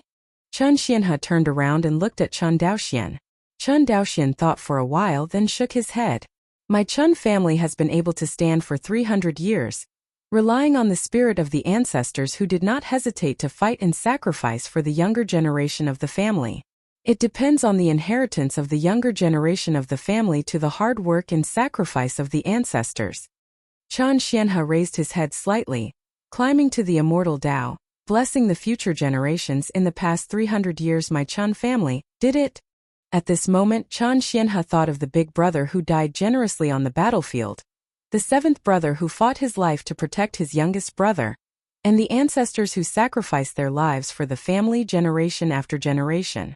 Infected by Chen Xian's sad mood, Chen Daoxian could not help but remain silent.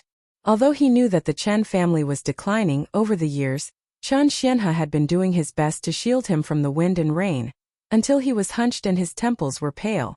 This kind of kindness, but any individual, will not be indifferent. Uncle 13 Daoxian in this life must inherit the legacy of his ancestors and live up to his ancestors in future generations, Chen Daoxian said firmly. Hearing this, Chen Xianhe stared at him with red eyes, and finally nodded heavily. I am lucky to have a junior like you in my Chen family. Chapter 10. Boom Boom Boom. With the activation of the pattern on the broken dragon stone, the stone wall was slowly opened. With the opening of the family's secret cave, a burst of aura shone. Standing outside the secret room, Chen Daoxian was almost blinded by the aura on these spirit stones. This. He looked at the patriarch Chen Xianhe with a shocked face, and saw a smug smile on the other side's face. That expression seemed to say, "You kid is scared." Chen Daoxian pursed his lips and tried his best to put on a calm expression, but the twitching of his cheeks from time to time revealed his excited heart. "The family is so rich. There are so many spiritual stones, I am afraid there are 10,000, right?" He looked at the spiritual stones neatly stacked on the shelf and couldn't help thinking. In the secret room, in addition to spirit stones, there are also some precious spirit minerals. In addition to copper ore and some common first-order spirit minerals, Chen Daoxian even sensed the aura fluctuations of second-order spirit minerals. Golem! Chen Daoxian's Adam's apple rolled, and he couldn't help swallowing. "This is all the savings of my Chen family for 300 years. Shocking, right?" Chen Xian's slightly side voice sounded in Chen Daoxian's ears. "When I took over the position of the patriarch, the first time I saw these things, my reaction was similar to yours. Uncle 13, what's going on here? Didn't you say that the family is very poor? And since the family has so many spiritual stones, why did you give up your practice? If you replace these things with training resources, you will definitely be able to improve your life. Further." Chen Daoxian seemed to think of something and said eagerly. Obviously, in his heart, he has always been haunted by Chen Xian's giving up his practice. He thought that Chen Xianhe gave up his practice for his own sake. "You're right." Chen Xianhe nodded. "It is true that replacing these things with cultivation resources will allow me to further improve my cultivation. If I am lucky, it is not impossible for me to step into the 9th level of qi refining, but then what? Can I build a foundation? No." Chen Xianhe sighed. "For a clan with low qualifications like me, it would be unwise to use up the accumulation of my Chen ancestors 300 years. Hearing these words, Chen Daoxian was speechless. Live up to the ancestors, live up to the descendants. Chen Xianhe is using his actions to set the best example for him. The descendant of the Chen family. In the face of such a 13th uncle, in the face of such a patriarch of the Chen clan, what else can Chen Daoxian say? Chen Daoxian did not say a word, and bowed respectfully towards Chen Xianhe. Chen Xianhe calmly accepted Chen Daoxian's salute, and after a while, he waved his hand. "There are a total of 8,743 spirit stones here, and 635 caddies of various first-order spirit minerals, of which the most precious are 3A second-order spiritual mine." Chen Xianhe pointed to an exquisite wooden box in the far corner of the secret room. "With the weight of these 3 second-order spiritual ore, I can barely make a second-order magic weapon, but my Chen family has been so many years, except for you, also failed to produce a refiner. Now I give all of these things to you." After speaking, Chen Xianhe looked directly into Chen Daoxian's eyes, and after getting his affirmative look, he nodded gratified. "Patriarch, I have a question." "Say." After arranging some words, Chen Daoxian continued. "Since there are so many spiritual stones in the family, why don't you train more disciples in the family?" Hearing this, Chen Xianhe first nodded, then shook his head. "I understand what you mean. Such a huge amount of wealth can indeed cultivate a few more monks for the family, so that the family can reproduce the prosperity of the immortal generation. But have you ever thought about how the cultivator's lifespan is only 120 years at most before the foundation building period? After this generation of cultivators has settled down, how can the Chen family, which has neither copper or veins nor family savings, continue?" Seeing that Chen Daoxian did not speak, Chen Xianhe knew clearly that this kid definitely did not agree with the ideas of their older generation. But on second thought, Chen Xianhe was relieved again. Chen Daoxian is different from them. Chen Daoxian has good aptitude and talent for refining tools. He must think about doing everything in his power to develop and strengthen the family, rather than relying on the accumulation of generations to save a spiritual vein for the family. "Daoxian, I know that you want to grow your family. Not only you but every generation of our Chen clan thinks this way, but you have to remember that the Xiaoxian family wants to grow.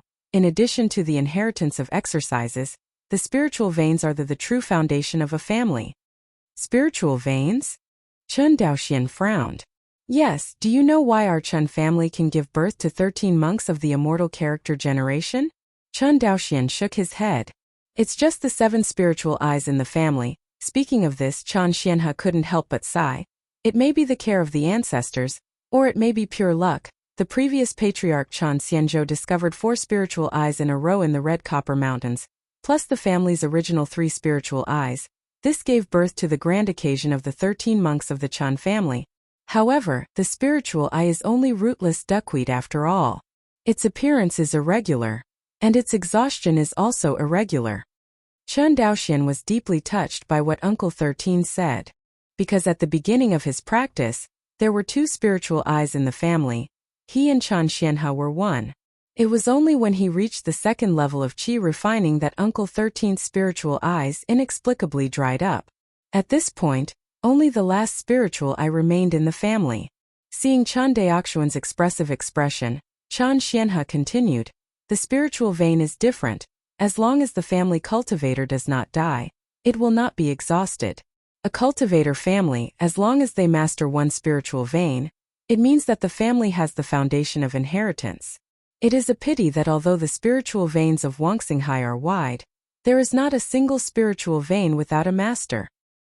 Hearing this, Chan Daoxian thought thoughtfully, so these savings of the family are trying to artificially give birth to a spiritual vein? That's right. Seeing that Chan Daoxian was dumbfounded, Chan Xianhe said with a smile, "I know you may think our ancestors are a little stupid. To artificially give birth to a spiritual vein, it not only needs to spend more than 100,000 spiritual stones, but also needs to put down Yunling Da array. But if our Chun family wants to truly gain a foothold in Wuxia, there is no other way than to master a spiritual vein." Hearing this, Chan Daoxian was silent. He knew that Chan Xianhe was right. Only with spiritual veins can we cultivate spiritual fields, plant spiritual medicines, and keep spirit beasts. The most important thing is that only with spiritual veins can the cultivators of the Chan family have enough spiritual energy to practice. Instead of being like Chan Daoxian now, every day he practiced, he was trembling with fear, for fear that the spiritual eyes in the cave would be exhausted. As Uncle 13 said, this feeling is like rootless duckweed. Chan Daoxian hates the feeling that his destiny is out of his control. He wants to change all this. Chapter 11.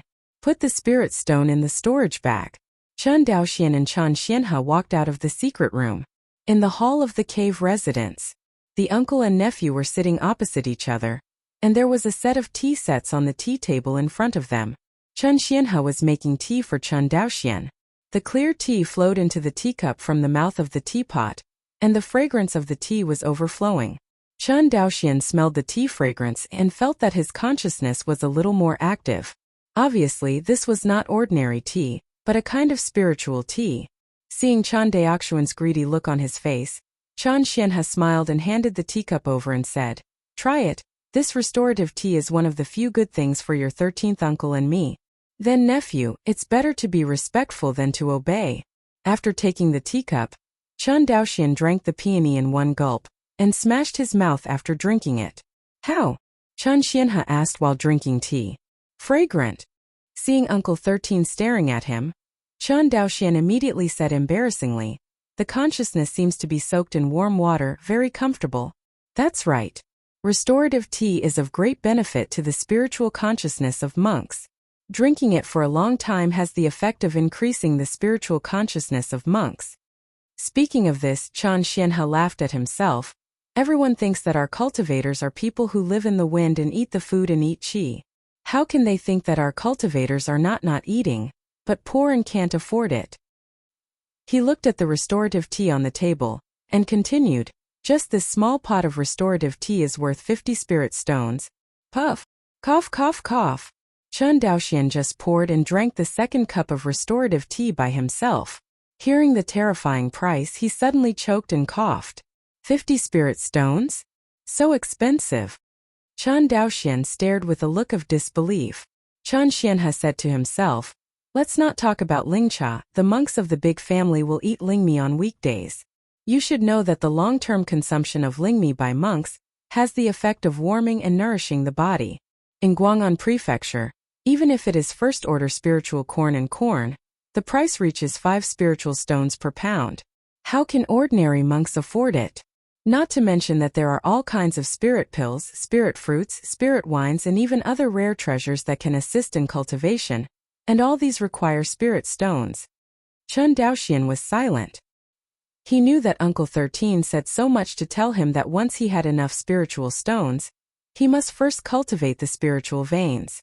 Because as long as there is a spiritual vein, all the cultivation resources he mentioned can be obtained slowly by relying on the spiritual vein. Uncle 13 Daoxian understands what you mean.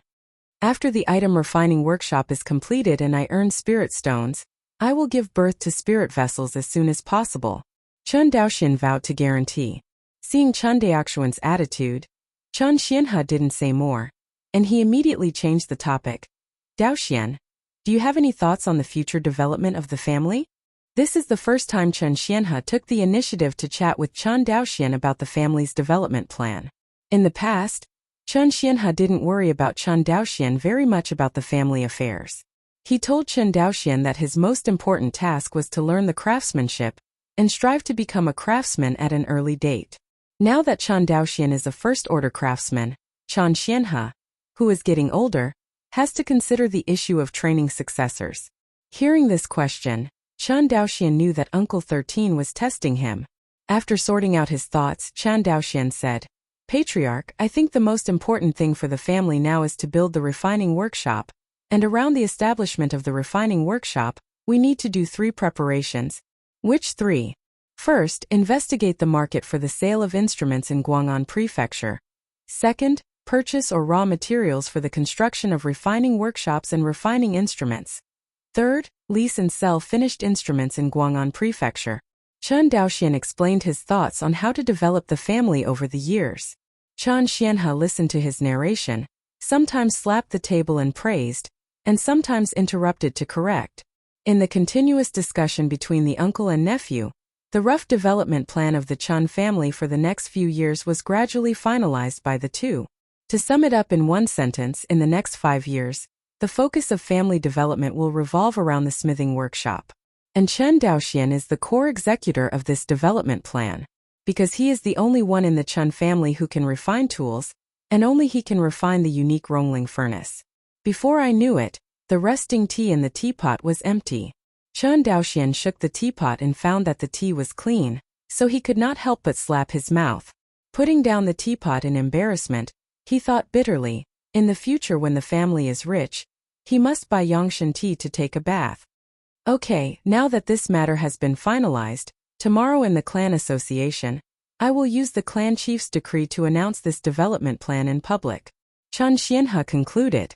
Seeing Chen Daoxian's expression of hesitating to speak, Chen Xianhe retracted his gesture of preparing to see off the guest and asked, What, is there anything else? Hearing this, Chen Daoxian said sternly, Patriarch Daoxian thinks that while developing the refining workshop, the cultivation of the family's children must also keep up. Our Chen family can't always rely on you and me. He knew in his heart that what Chen Xianmin was thinking about was to save 100,000 spiritual stones, and then give birth to spiritual veins.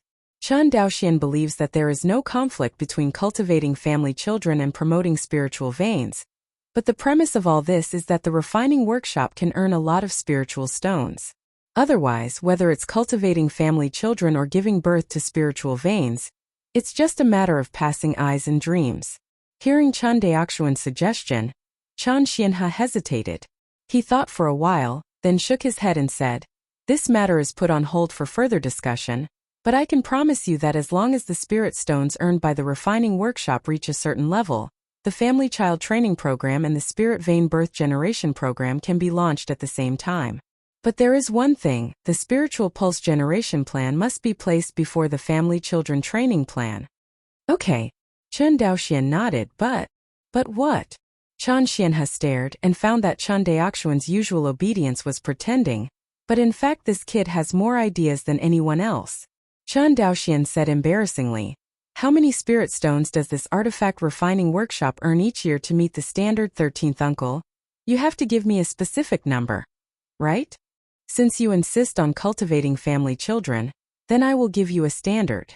If the annual net profit of the refining workshop can reach more than 3,000 spirit stones, I will agree to your request. Hearing this assurance, Chen Daoxian was overjoyed, stood up excitedly and said, It's a promise, let's swear it by high fives. Go away. I'll kick you. Seeing that he was neither big nor small, Chen Xianhe immediately blew his beard and stared, ready to fight. Seeing this, Chen Daoxian ran away without saying a word and left the cave in a hurry. Seeing Chen Daoxian walking happily, Chen Xianhe couldn't help showing a smile on his pretending to be angry face. Stinky boy, haha. Chapter 12. Southwest waters of Wuxia. The turbulent sea slapped on a jet-black cargo ship, making a rushing sound. Chen Daoxian stood on the deck, looked at the boundless sea, turned to look at the patriarch Chen Xian and said, "Uncle 13, is this the family's Conglong cargo ship?" "Haha, yes, that's it." Chen Xian clung to the mast of the Conglong. "It's your first time on a boat, right?" Chen Daoxian nodded. Although Chen Daoxian was a human being, it was the first time for him to sail in the sea by boat, and it felt a little novel for a while. The sea voyage is a little novel at first, but after a long time you will feel tired. We have a long way to go to Lingbei Island. Even at the speed of the Conglong, it will take at least a month. Chen Xianhe was right, but Chen Daoxian felt bored after only watching a stick of incense. In addition to the azure blue water, it is still azure blue water, and there is nothing surprising. As if thinking of something, Chen Daoxian asked, "Uncle 13, didn't you always say that Wuxia is dangerous and that there are often monsters in the sea? That's when you are running around." In fact, on a fixed route, the Wuxia Sea area is still very safe. After all, monsters also have intelligence.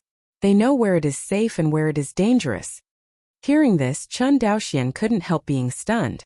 He originally wondered if there would be one or two monsters sprang out on this trip, giving him a chance to slay monsters and slay demons.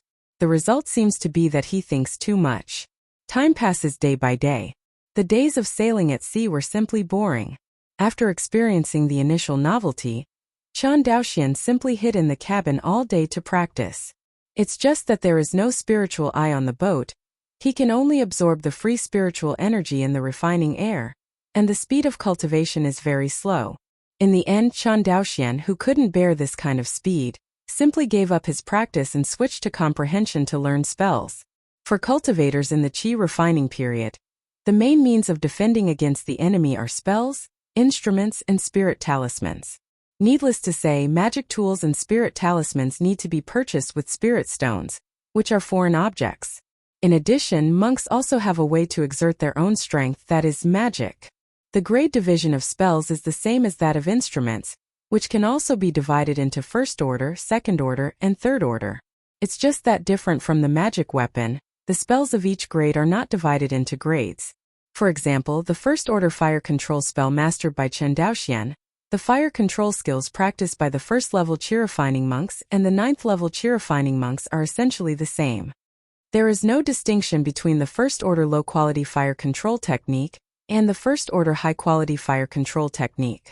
But the same level of spells different people practice, the results are also different.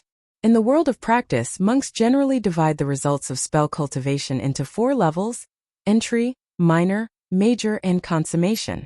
For a qi cultivator, it is very easy to get started with a spell. Even a person with a dull understanding can spend a few months to get started with a first order spell. But the follow-up cultivation of spells is not so simple. Chen Daoxian has practiced for 5 years, and so far he has only mastered 2 spells. One is the wind fighting technique for rushing the road, and the other is the fire control technique for refining tools.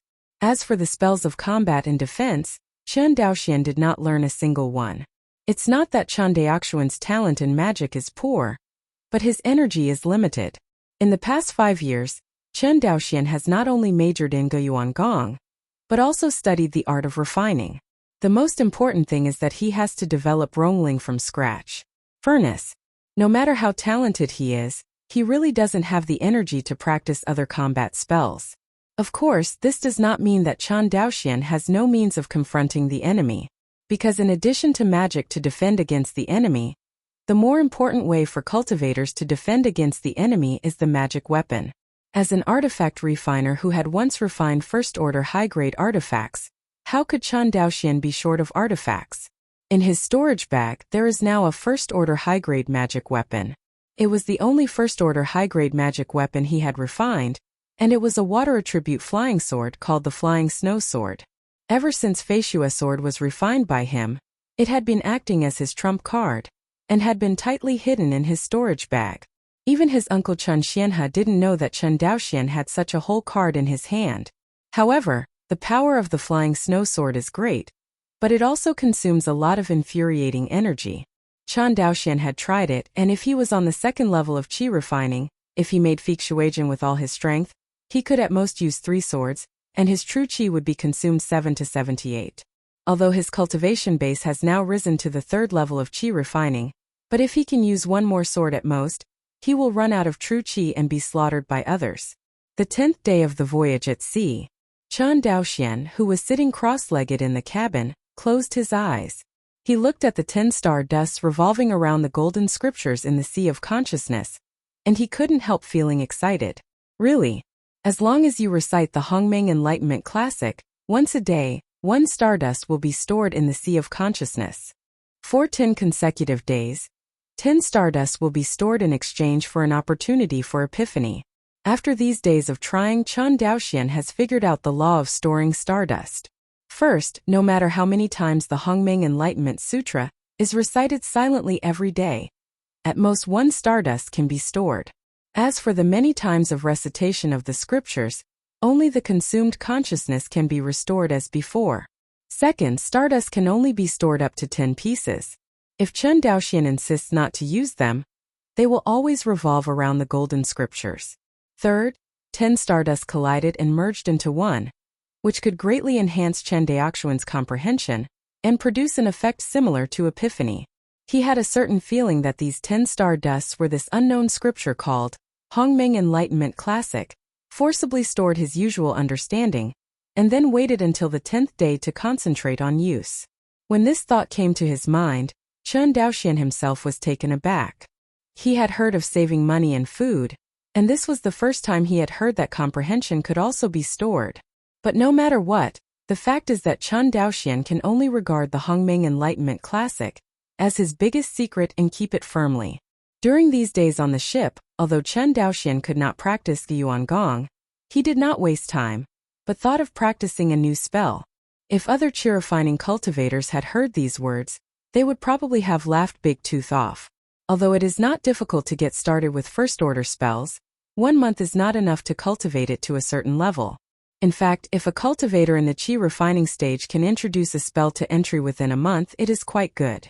If you want to cultivate a spell to a small success within a month, even Tianling and cultivator cannot do it. Normally, it takes at least a year for a monk to cultivate a first-order spell to a small success. And if you want to cultivate a spell to the end, it takes at least 5 years. As for the level of consummation, it is no longer a level that can be achieved by spending time. This requires cultivators to have extraordinary understanding. Generally speaking, a monk has completely mastered a spell, which means that the monk has cultivated the spell to the realm of great success. Chapter 13. Inside the cabin. Chen Daoxian, who opened his eyes, played with the jade slip in his hand and fell into contemplation. This jade slip, which he asked for from Uncle 13 10 days ago, is said to be the inheritance of a sword art that the family exchanged from the Qianyuan sword sect with their military exploits. The rank of this sword art is not high, it is only comparable to first-order spells. However, it is one of the most basic sword techniques of Qianyuan sword sect, and it is said to be a must-learn sword technique for disciples entering the sect. Not caring about the 10 stars in the sea of knowledge, Chen Daoxian immediately took out a red flying sword from his storage bag, which was the red shadow flying sword he had refined the most. Under the profusion of infuriating qi, a 3-foot-long sword light erupted from the tip of the red shadow Feijian. Under the oppression of Jianmong, the air was visibly distorted. This kind of power has almost reached the limit of a first-order low-grade flying sword. Looking at the flying sword he made by himself, Chen Daoxian nodded with satisfaction. The sword glows 3 feet, not bad.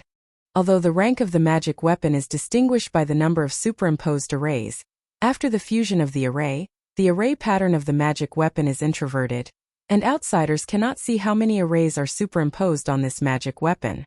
However, it is not accurate enough to judge the aura of the magic weapon. Sometimes, if the magic weapon is only a small level, it is easy to identify errors. Judging only by the power of the magic weapon is the most accurate. After all, magic weapons are used to fight, and combat power is the only criterion for judging the rank of magic weapons. Compared with the artifact refiners using the pattern to divide the grades of the instruments, ordinary monks still prefer to use the power of the instruments to divide the grades of the instruments. Take flying swords as an example. 3 feet of sword light is the limit of the power of the first-order low-grade flying sword. If it exceeds this limit, it can barely be called a first-order middle-grade magic weapon. As for Chan Daoxuan's Fei Shui sword, when his true qi was poured in, the sword glow even faintly surpassed 9 feet. Converted to the unit of length in his previous life, it was a 3-meter-long sword glow. Once this kind of powerful flying sword is sacrificed, it is truly terrifying. Putting away the jade slip, Chan Daoxian planned to use the sword fighting technique in the chasing wind sword to use the red shadow flying sword. I see. The red shadow flying sword flew up and down under his control, and within a short while, the cabin was filled with the sword qi and the lingering sword light. A half-column incense was cast. The red shadow flying sword flew back to Chan Daoxuan's hands like a swallow returning to its nest. Feeling the hot breath emanating from the red shadow Feijian, a smile appeared on Chan Daoxuan's face. Yes, I didn't expect that. It only took me 10 days to get started with the wind-chasing sword art. The wind-chasing sword art was the first attacking spell he practiced, and Chan Daoxian was very satisfied with such good results. You must know that he started this sword art in 10 days, relying entirely on himself, not the help of Goldfinger. This kind of achievement, even among the disciples of Qianyuan Jianzong's qi refining stage, is considered a genius-level figure. After using it for a while, Chan Daoxian found that using the wind-chasing sword art to make Feijian the envoy, the speed of the red shadow Feijian was 3 points faster than usual, and the overall power of Feijian increased by 10%. Don't underestimate the increase in power. You must know that this is only the effect of this sword art just getting started. According to the records of this sword art, if the sword art is cultivated to a small degree, the power of the flying sword can be increased by 30% out of thin air, and if it is cultivated to a large degree, it can be increased by 60%. As for the perfect state, the language in the jade slip is unclear. It is estimated that even the person who created it thinks that no one can cultivate this sword art to the perfect state during the qi refining period. Thinking of this, Chan Daoxian took a deep breath. After 10 days of hard training, you will be able to start practicing the wind-chasing sword art. If you have an epiphany, what exaggerated effects will it have? Chan Daoxian was looking forward to it in his heart. Just do it. Chan Daoxian immediately stopped controlling the 10 stardust in the sea of consciousness and let them collide together. As the 10 stardust merged into one, Chan Daoxian felt the familiar consciousness rise again. Soon, the Big Bang-like scene came to his eyes again. With the explosion, countless light clusters rushed out from the depths of his sea of consciousness and spread in front of Chan Daoxian. As soon as his mind moved, a light group emitting a dim light floated in front of him. Click on the light group, and what is recorded in it is the wind-chasing sword art that he has learned in the past 10 days. Really? In reality, a smile involuntarily appeared on Chan Daoxuan's face with his eyes closed. As the light group was opened, countless insights about the wind-chasing sword technique poured into Chan Daoxuan's mind, making him feel like he was stunned. It turns out that this should be done in the process of Envoy Feijian. Chasing the wind and chasing the wind, so that's what it means. I see. With the accumulation of insights, Chan Daoxuan's attainment of the wind-chasing sword art is also improving visibly to the naked eye. Soon, the time for a stick of incense passed. As the tide of perception receded, Chan Daoxian withdrew from this state of epiphany. Opening his eyes, a feeling of incomparable loss appeared in his heart. He had a hunch that as long as the state of epiphany just now continued, he would definitely be able to cultivate the wind-chasing sword art to a level of perfection that almost no cultivator in the qi refining period could achieve. Pity. But immediately, Chan Daoxian adjusted his mentality. Anyway, this kind of epiphany is once every 10 days, and it will take another 10 days. Thinking of this, his lost mood improved again. Now, let me see how this epiphany works. Chan Daoxian couldn't wait to take out the red shadow Feijian from the storage bag again.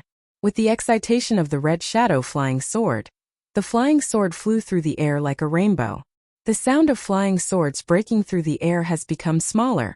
Chan Daoxian soon discovered the difference between the Imperial Envoy Feijian this time. before a stick of incense.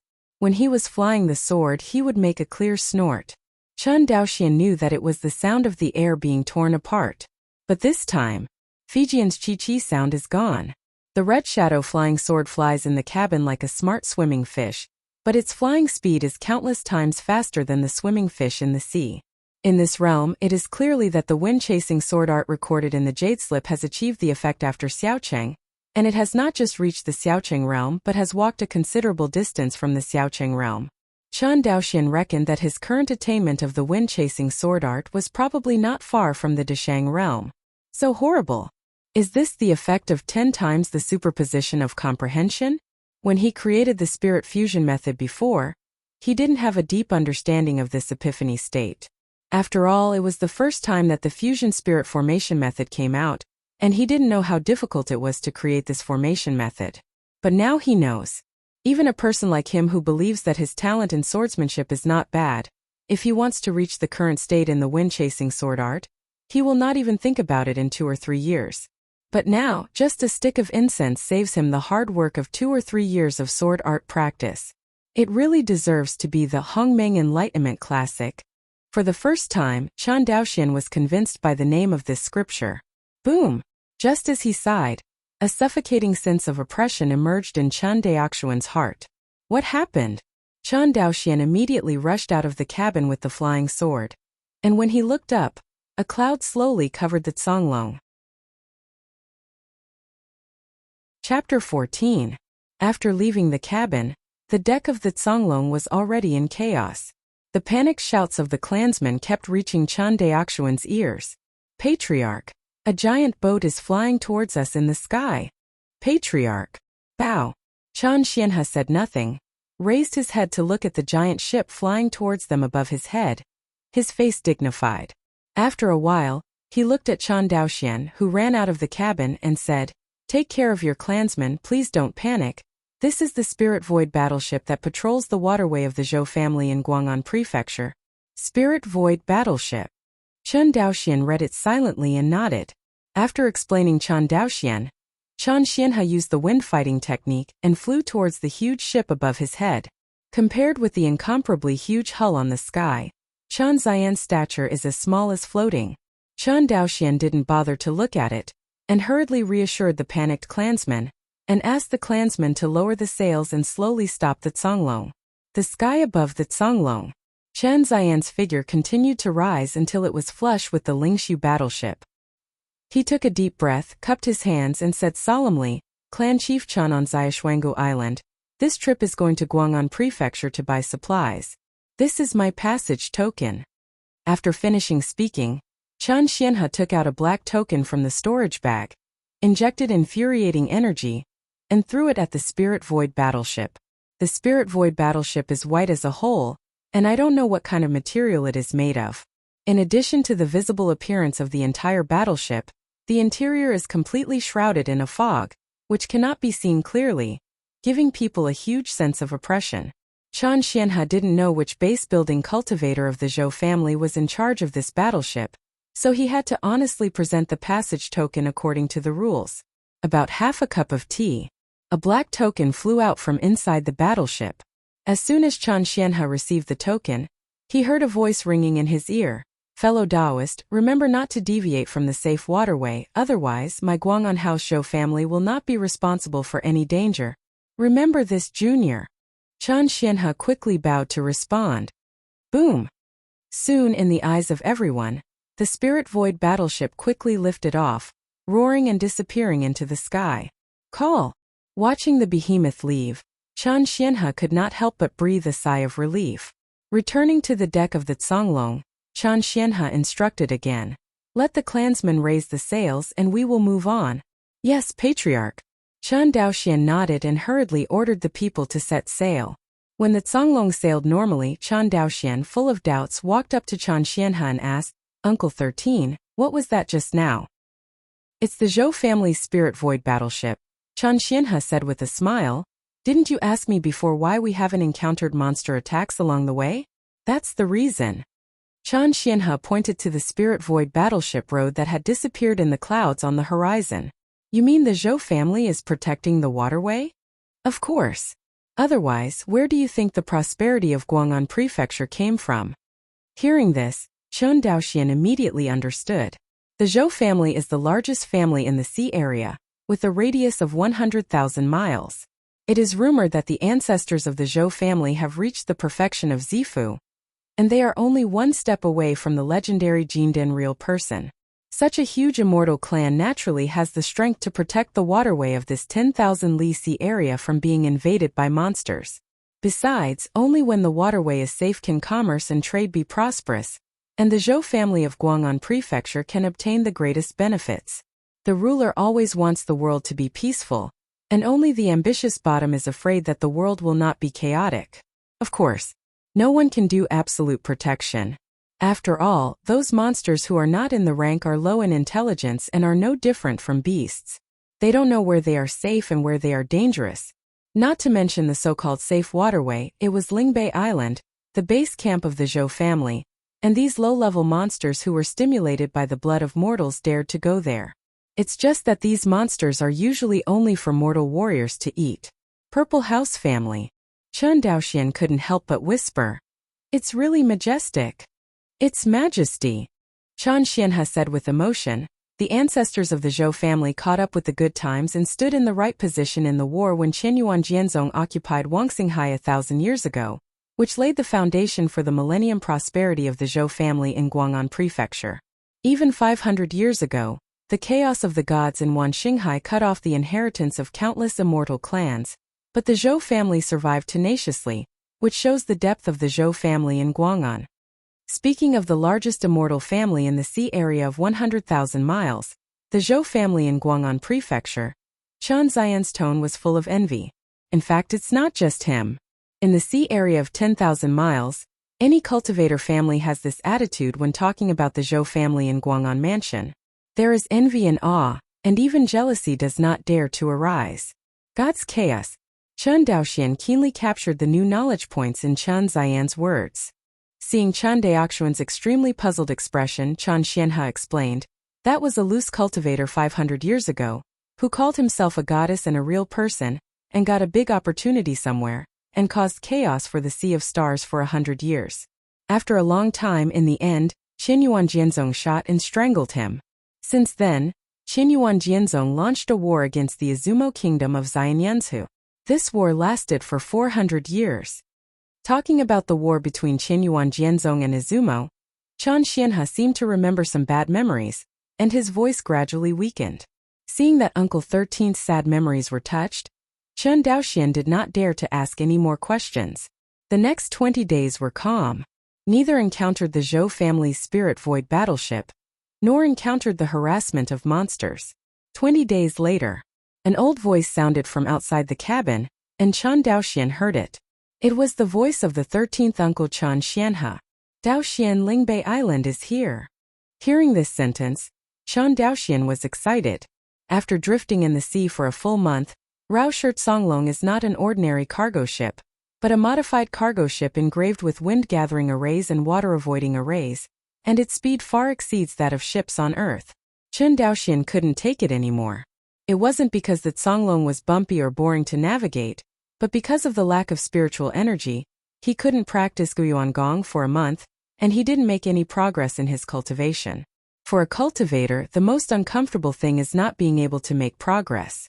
Chen Daoxian finally felt Chen Ziyan's feelings now. He just couldn't cultivate for a month, but Chen Xianhe gave up cultivation completely. The two are not the same concept at all. Thinking of this, Chen Daoxian couldn't help but admire the 13th uncle even more. Get out of the cabin. A scene where the sails covered the sky and the sun appeared in front of him, and as soon as he entered his eyes, all the white sails were densely packed. In the sky there are monks flying with swords from time to time, passing light after another. Chen Daoxian knew that those who escaped from the light were monks above the foundation establishment stage. And the cultivators in the Qi refining period were all waiting in their respective ships, queuing up to enter the port honestly. The Chen family did not have foundation-building cultivators, so naturally, like most Qi refining cultivators, they queued up honestly. Chapter 15. 2 hours later. Songlong berthed into port. After a month of wandering, Chan Daoxian finally stepped on the ground. Is this Guang'an House? Looking at the crowds of people around him and the pedestrians rubbing shoulders, Chan Daoxian couldn't help but said, "Yes, this is Guang'an Mansion." Seeing this most prosperous city with a radius of 100,000 miles, Chan Xianhe couldn't help but feel emotional. In Chan Daoxian's view, the prosperity of Guang'an Prefecture is more like a coastal city of modern civilization than the ancient society of the previous life. First of all, the city has no walls similar to ancient times and is a completely open city. Secondly, there are too many buildings in the city, one after another: residential houses, restaurants, inns, commercial houses. There is no limit to everything. Got off the boat. Chan Daoxian found that on the dock, a group of mortals dressed in strange clothes were carrying sacks and carrying goods to the cloud-traversing beast car without stopping. They were shackled and walked with difficulty, and behind every dozens of porters, a mortal warrior with a leather whip in his hand seemed to be watching over them. Chan Daoxian's consciousness swept away. It was found that what was in the sack was actually food. Parallel Chan Xianhe followed Chan Daoxian's gaze and explained, "That is a mortal prisoner of war from Izumo. After being bought by some loose cultivators and small families, they acted as slaves." Use mortals as slaves? For a long time, Chan Daoxian thought that mortals only provided monks with reproductive tools to cultivate the seeds of immortality. Unexpectedly, there are monks who take mortals as slaves. Seeing his doubts, Chan Xianhe smiled and said, "Of course, we monks can do it without eating or drinking, but mortals can't. In addition to the large number of monks from their own clan, the mortal population in their clan is extremely large. Take the Zhou family as an example. Their own mortal population is in the tens of millions, and such a huge mortal base cannot be supported by the food produced by Lingbei Island alone." Hearing this, Chan Daoxian instantly understood. Most of these Izumo slaves in front of them were serfs of the Wan Xinghai monk. Loose cultivators relied on serfs to reclaim deserted islands and plant food, and the cultivators exchanged the spiritual stones of Weibo for these food to feed their huge population, and both sides took what they needed. This is also one of the sources for loose cultivators to obtain spirit stones. As for why the Chan family on Shuanghu Island did not develop this industry, Chan Daoxian glanced at the old 13th uncle and immediately understood the reason. It's not that the Chan family is kind-hearted, but that they have enough energy and the number of cultivators in the Chan family is too small. In addition to dealing with family affairs, Chan Xianhe also has to protect the safety of the people in Chongqing County. How can I have the energy to engage in these side jobs? Moreover, most of the mortal prisoners of war in Izumo were warriors. Without the suppression of monks, it was difficult to ensure that these serfs would not rebel and defect by relying only on ordinary Chan clan members. In addition, the return of ordinary food in exchange for spirit stones is too low, which is quite tasteless. The Chan family also did not develop this industry. As if thinking of something, Chan Daoxian continued to ask, "These slaves were originally members of some immortal cultivating families in Izumo, right?" Hearing this, Chan Xianhe was silent at first, and then nodded. "That's right. We have fought the war between Wan Xinghai and Izumo for more than 400 years. Fortunately, we have been on the offensive, so most of the victims were from Izumo. Mortal. Among these mortals, most of the men were sold as serfs, and the women became the tools for the various immortal races to reproduce." In a few words, Chan Xianhe sketched out a cruel world of immortal cultivation for Chan Daoxian. There has never been anything beautiful here, and some are just more brutal killings than in the previous life. The monks used more cruel methods than the previous life to compete for resources. This is the sadness of weakness. No matter whether it is a past life or this life, there is no difference. Chan Daoxian thought to himself. Seeing Chan Daoxian's ugly expression, Chan Xianhe still did not stop talking. As the future patriarch of the Chan family on Shuanghu Island, there are some things that he must bear. I didn't tell him this before so that he could concentrate on learning the artifact refining. It didn't mean that Chan Daoxian could escape. Is it a sin to be weak? When Chan Xianhe heard this, he was stunned for a moment, then nodded and affirmed, "Yes, in this world, being weak is guilty." The crowd went all the way. Chan Xianhe placed the accompanying clan behind an inn in Guang'an Prefecture. He took Chan Daoxian towards the inner city of Guang'an Mansion. As the two of them moved towards the inner city, Chan Daoxian found that the number of monks was increasing. In the end, almost no mortals could be seen, and all the monks were monks. Although Guang'an Prefecture is a city where immortals and mortals live together, monks and mortals don't actually live together. The inner city of Guang'an Prefecture we are going to now is the real immortal city of Guang'an Prefecture. Along the way, Chan Xianhe walked and said, "Really?" As the team continued to move forward, a tall city wall appeared in front of the two of them. City Gate.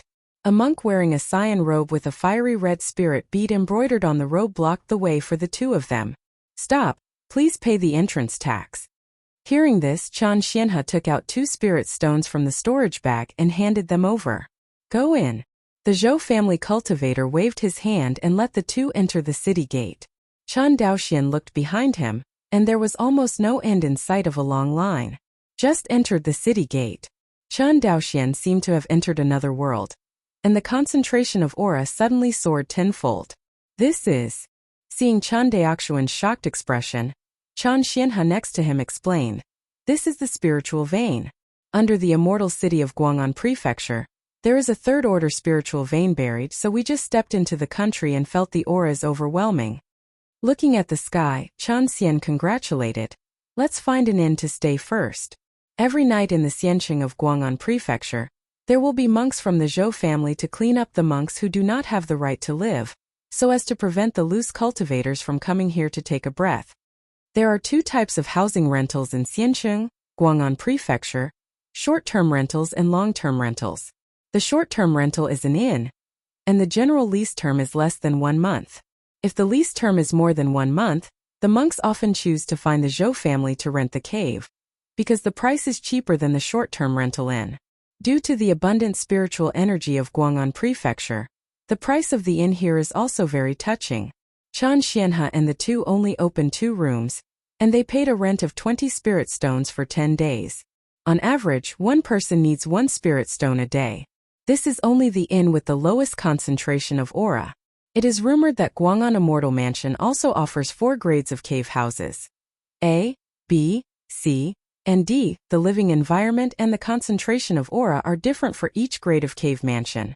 I don't know what price of spirit stone is needed to rent the highest grade cave. Of course, the monks who can afford to rent a grade A cave residence are either the children of other immortal cultivators, or they are loose cultivators with a special skill. Ordinary loose cultivators and children of small families would not even dare to think about it. Chapter 16. The next day, Chan Daoxian, who had finished his cultivation early, started to investigate the market of instruments in Guang'an Prefecture according to the plan. The immortal city of Guang'an Prefecture is mainly divided into 4 areas: the core business area, the scattered Xiufang city, the Dongfu rental area, and the residence of the Zhou family monks who are in charge of this immortal city. The areas we mainly investigate today are the core business district and the Sangxiafang city. Needless to say, the core business district is the most prosperous district in the entire immortal city of Guang'an Prefecture, where an inch of land is expensive, and most of the shops are priceless. If you want to buy a shop in this prosperous business district, only Lingshire is not enough, someone must be willing to sell it.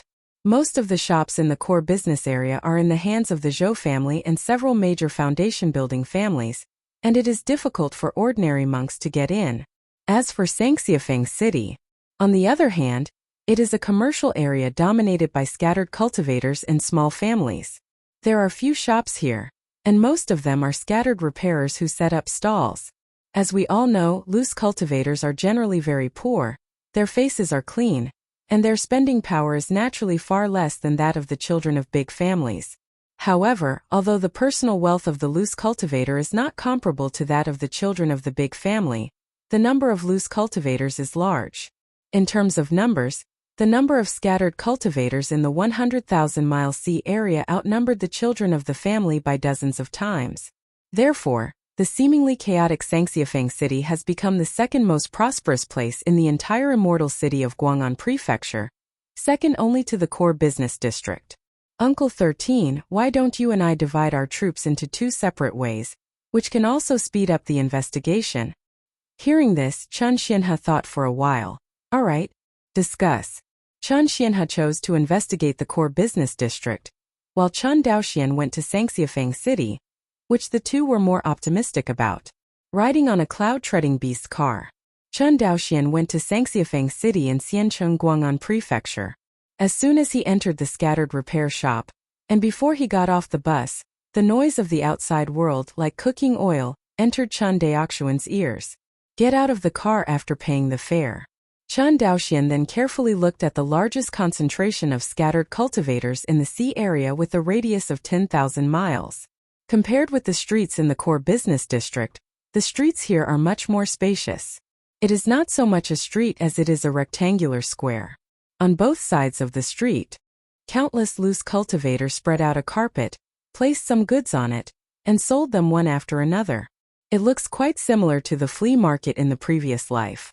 In comparison, the shops on both sides of the street are much deserted, and the scattered repairers seem to prefer to shop for items on the street rather than go to the shop. Chen Daoxian thought for a while. Instead of visiting the more lively stalls, he walked towards the deserted shop. Tongbao Pavilion. Walking to a shop, looking at the plaque, Chen Daoxian walked in. It seems that there have been no customers for a long time. When the shopkeeper of Tongbao Pavilion saw a guest coming, he was stunned for a moment, then his face was full of smiles and he trotted forward. This fellow Taoist, I don't know what you want to buy? We have all kinds of magic tools, medicinal pills, spiritual talismans and spiritual rice here, and there are all kinds of spiritual materials to choose from. Seeing the customer, the shopkeeper of Tongbao Pavilion gave an introduction, for fear that Chen Daoxian had run away. After listening to the shopkeeper's introduction, Chen Daoxian probably knew that this store was a grocery store and basically sold everything, but it was unknown what the goods were. The shopkeeper is very kind. Chen Daoxian cupped his hands and pondered. I don't know how to sell the instruments in your store. The magic weapon. Hearing the magic weapon, the shopkeeper's eyes lit up. Big business. Different magic weapons have different prices. I don't know which level of magic weapon you want to buy. The first order magic weapon, the upper, middle and lower third grade flying swords each have a palm, and eye. Chen Daoxian simply said. The shopkeeper heard the words and nodded. Friend, please follow me upstairs. After speaking, he made a gesture of please. On the second floor, the shopkeeper asked the servant in the store to serve tea, and I personally fetched the magic weapon for Chen Daoxian. About half a cup of tea time. According to Chen Daoxian's request, the shopkeeper brought 3 sword boxes. The sword boxes contain 3 flying swords from the first order low grade to the first grade high grade. Fellow Taoist, please see. The shopkeeper first opened the sword box on the far left, and a flickering blue flying sword came into view. This is the first order low grade flying sword, the Qingfeng sword. The sword's edge is extremely sharp. Infused with true energy, the sword can reach 2 feet. Chen Daoxian took the flying sword and injected infuriating energy. Suddenly, a sword light more than 2 feet long shot out from the tip of the sword. How? Chen Daoxian was non-committal and looked at the other 2 sword boxes. The shopkeeper didn't care either and opened the second sword box. Suddenly, a silver light came into view. This is a first-order mid-grade flying sword, the Silver Moon Sword. The whole body is made of silver moonstone. This sword can not only stimulate a 5-foot sword glow, but also has the characteristics of not being afraid of fire. It is the nemesis of fire magic. Seeing that Chen Daoxian was dissatisfied with the first flying sword, the shopkeeper hurriedly introduced the second flying sword. However, when Chen Daoxian saw the second flying sword, he was already vaguely aware of the magic weapon sold by this shop. Without waiting for the shopkeeper's introduction, he opened the third sword box by himself. Really? Chen Daoxian's face was full of disappointment, but his heart was filled with joy. Treasurer, why are the magic tools that your family sells second-hand? Seeing that Chen Daoxian broke the mystery in one sentence, the embarrassed look on the shopkeeper's face was fleeting. Chen Daoxian did not say nonsense. These 3 flying swords are all second-hand flying swords used by others, and they have been used for at least 5 years, and the charm on the flying swords has begun to dissipate. You must know that the service life of a general first-order magic weapon is only about 10 years. A flying sword has been used for 5 years, and it has reached half of its service life. Unless the price of this flying sword is extremely low, even casual cultivators are reluctant to buy it. Tao friendly eyesight. Seeing Chen Daoxian see the way, The shopkeeper no longer hides it. The Feijian in our store is indeed a Feijian that was replaced by Tao, a son of the big family. Hearing this, Chen Daoxian took a sip of tea and waited for the next sentence. Seeing Chen Daoxian's indifferent attitude, the shopkeeper continued, "Fellow Daoists should know that I, Wan Xinghai and Izumo, have been at war, and the front line's demand for magical tools has reached the point of burning eyebrows. That is, within the Wangxinghai, if you reach the 7 immortal cities on the front line, even second-hand flying swords of this quality would have been snapped up long ago." Hearing this nonsense, Chen Daoxian couldn't help sneering. Why doesn't the shopkeeper go to the front line to sell these flying swords? The shopkeeper said that the front line lacked magic tools. Thaxin. After all, magic tools have a service life, and fierce battles will drastically shorten the service life of magic tools. Wan Xinghai and Izumo have been fighting for hundreds of years, and it is obvious that the frontline magic tools are insufficient. But to say that the frontline monks are willing to buy any second-hand magic weapon, this is completely bluffing. Because the more monks are fighting on the front line, the higher the requirements for the quality of the instruments. After all, no one wants to lose their lives on the battlefield because of the poor quality of the instruments. You must know that even if Qianyuan Jianzong wanted monk Wan Xinghai to contribute and participate in the war with Izumo, they could only rely on various exercises and cultivation resources to attract them. Who dares to force the monks on the front line to use these inferior second-hand goods? Aren't you afraid that the monks will mutiny every minute? Seeing that Chen Daoxian could not be deceived, the shopkeeper had no choice but to keep reducing the price of Feijian, until finally the price of Qingfeng sword was reduced to 50 spirit stones. But Chen Daoxian still refused to let go. "Since your shop doesn't have the magic weapon you want, don't bother anymore." After that, Chen Daoxian wanted to leave. Fellow Daoist, don't waste your time. Seeing that Chen Daoxian was reluctant to buy magic weapons in his store, the shopkeeper's attitude became colder. Whether it is in our scattered workshop city or the core business district, the probability of you being able to buy brand new magic tools is too low and too low. After finishing speaking, the shopkeeper said no more. Hearing this, Chen Daoxian paused and left the store with his hands over his shoulder. Chapter 17. Fellow Daoist is joking. If you have a way to buy a brand new magic weapon from an artifact refiner, our shop is willing to buy it at the market price. In Sangxiafang City, in another magic weapon shop, the shopkeeper sneered coldly. When Chen Daoxian heard this, not only was he not angry, but he smiled and said, "Farewell." Humph! Watching Chen Daoxian leave, the shopkeeper of the magic weapon shop looked bad. If it weren't for this place in Guang'an Mansion, a mere third-level chi-refining cultivator, with such a scornful attitude, he might have taught him a lesson. Spent all morning, Chen Daoxian ran almost all the magic weapon shops in the entire Sangxiafang City. There is only one conclusion. Guang'an's magical instrument market is in a state of severe shortage. Not to mention brand new magic weapons, even second-hand goods of slightly better quality will be snapped up by scattered repairers in a very short time, and they are still at the price of normal magic tools. Generally speaking, the price of a first-order magic weapon ranges from dozens of spirit stones to several hundred spirit stones. Even the most excellent first-order high-grade instruments usually sell for no more than 1,000 spirit stones. In short, according to Chen Daoxian's survey results in the morning, it is very promising to open a magic tool shop in Sangxiafang City to sell magic tools. Moreover, compared with the difficulty of purchasing and leasing stores in the core business district, it does not exist in Sangxiafang City. Along the way, he even saw that several shops were vacant for lease and sale. The reason is that the scattered repairers who set up stalls on the street have seized a lot of business from the store.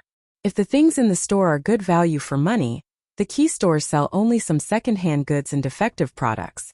As a result, the loose cultivators might as well try their luck at the street stalls. At least the prices there are cheap. If you are lucky, you might be able to find a little treasure at a low price from a loose repair seller who doesn't know the goods. After investigating the magic weapon shop in Sangxiafang City, the time has come to noon, and thinking that there are still a few hours left for the appointment with Chen Xianhe, Chen Daoxian simply went to the largest street market in Sangxiafang City. Enter the street market. Chen Daoxian had the illusion of visiting a flea market in his previous life. If it weren't for the objects placed on the stalls being all kinds of magic talismans, array plates, and spiritual mines used by monks, he would still have the feeling of returning to the earth in a dream. Shaking his head and throwing out the unrealistic thoughts in his mind, Chen Daoxian identified a stall and walked over. "Fellow." Chen Daoxian bowed his hands to the scattered cultivator who set up the stall. "I don't know how you sold this array." The loose cultivator who set up the stall was a middle-aged man with a beard, and he looked rather simple and honest. The bearded middle-aged stall owner saw that there were guests coming, so he quickly stood up from the futon where he was meditating, rubbed his hands and said, "You have good eyesight. This disc is called the Wind and Thunder Formation, and it carries a small wind and thunder formation." Daoist friend set up a large array of wind and thunder in a radius of 10 feet, which can trap and kill the enemy, and has a certain protective effect. It can be said to be a quite comprehensive magic weapon. He pointed to a gossip array with cracks on the surface, benefit 100 spiritual stones. The bearded stall owner stretched out a finger and said with a smile. Hearing this, Chen Daoxian said calmly, "Can I try it?" "Just try." The bearded middle-aged stall owner waved his hand in a rather grand manner. Chen Daoxian nodded, picked up the wind and thunder array plate and injected a burst of infuriating energy. Who knows, this wind and thunder array disc, which was blown away by the bearded stall owner, flashed a few times and then suddenly went out. Not only that, the entire array disc simply shattered directly along the crack, turned into a mass of slag and fell on the ground. Chen Daoxian, bearded stall owner. The atmosphere was slightly awkward. Chen Daoxian wanted to buy this array plate entirely out of interest in the array plate type magic weapon that was not recorded in the family's inheritance of the artifact refining. I didn't expect that a dignified artifact refiner would slap him in the eye.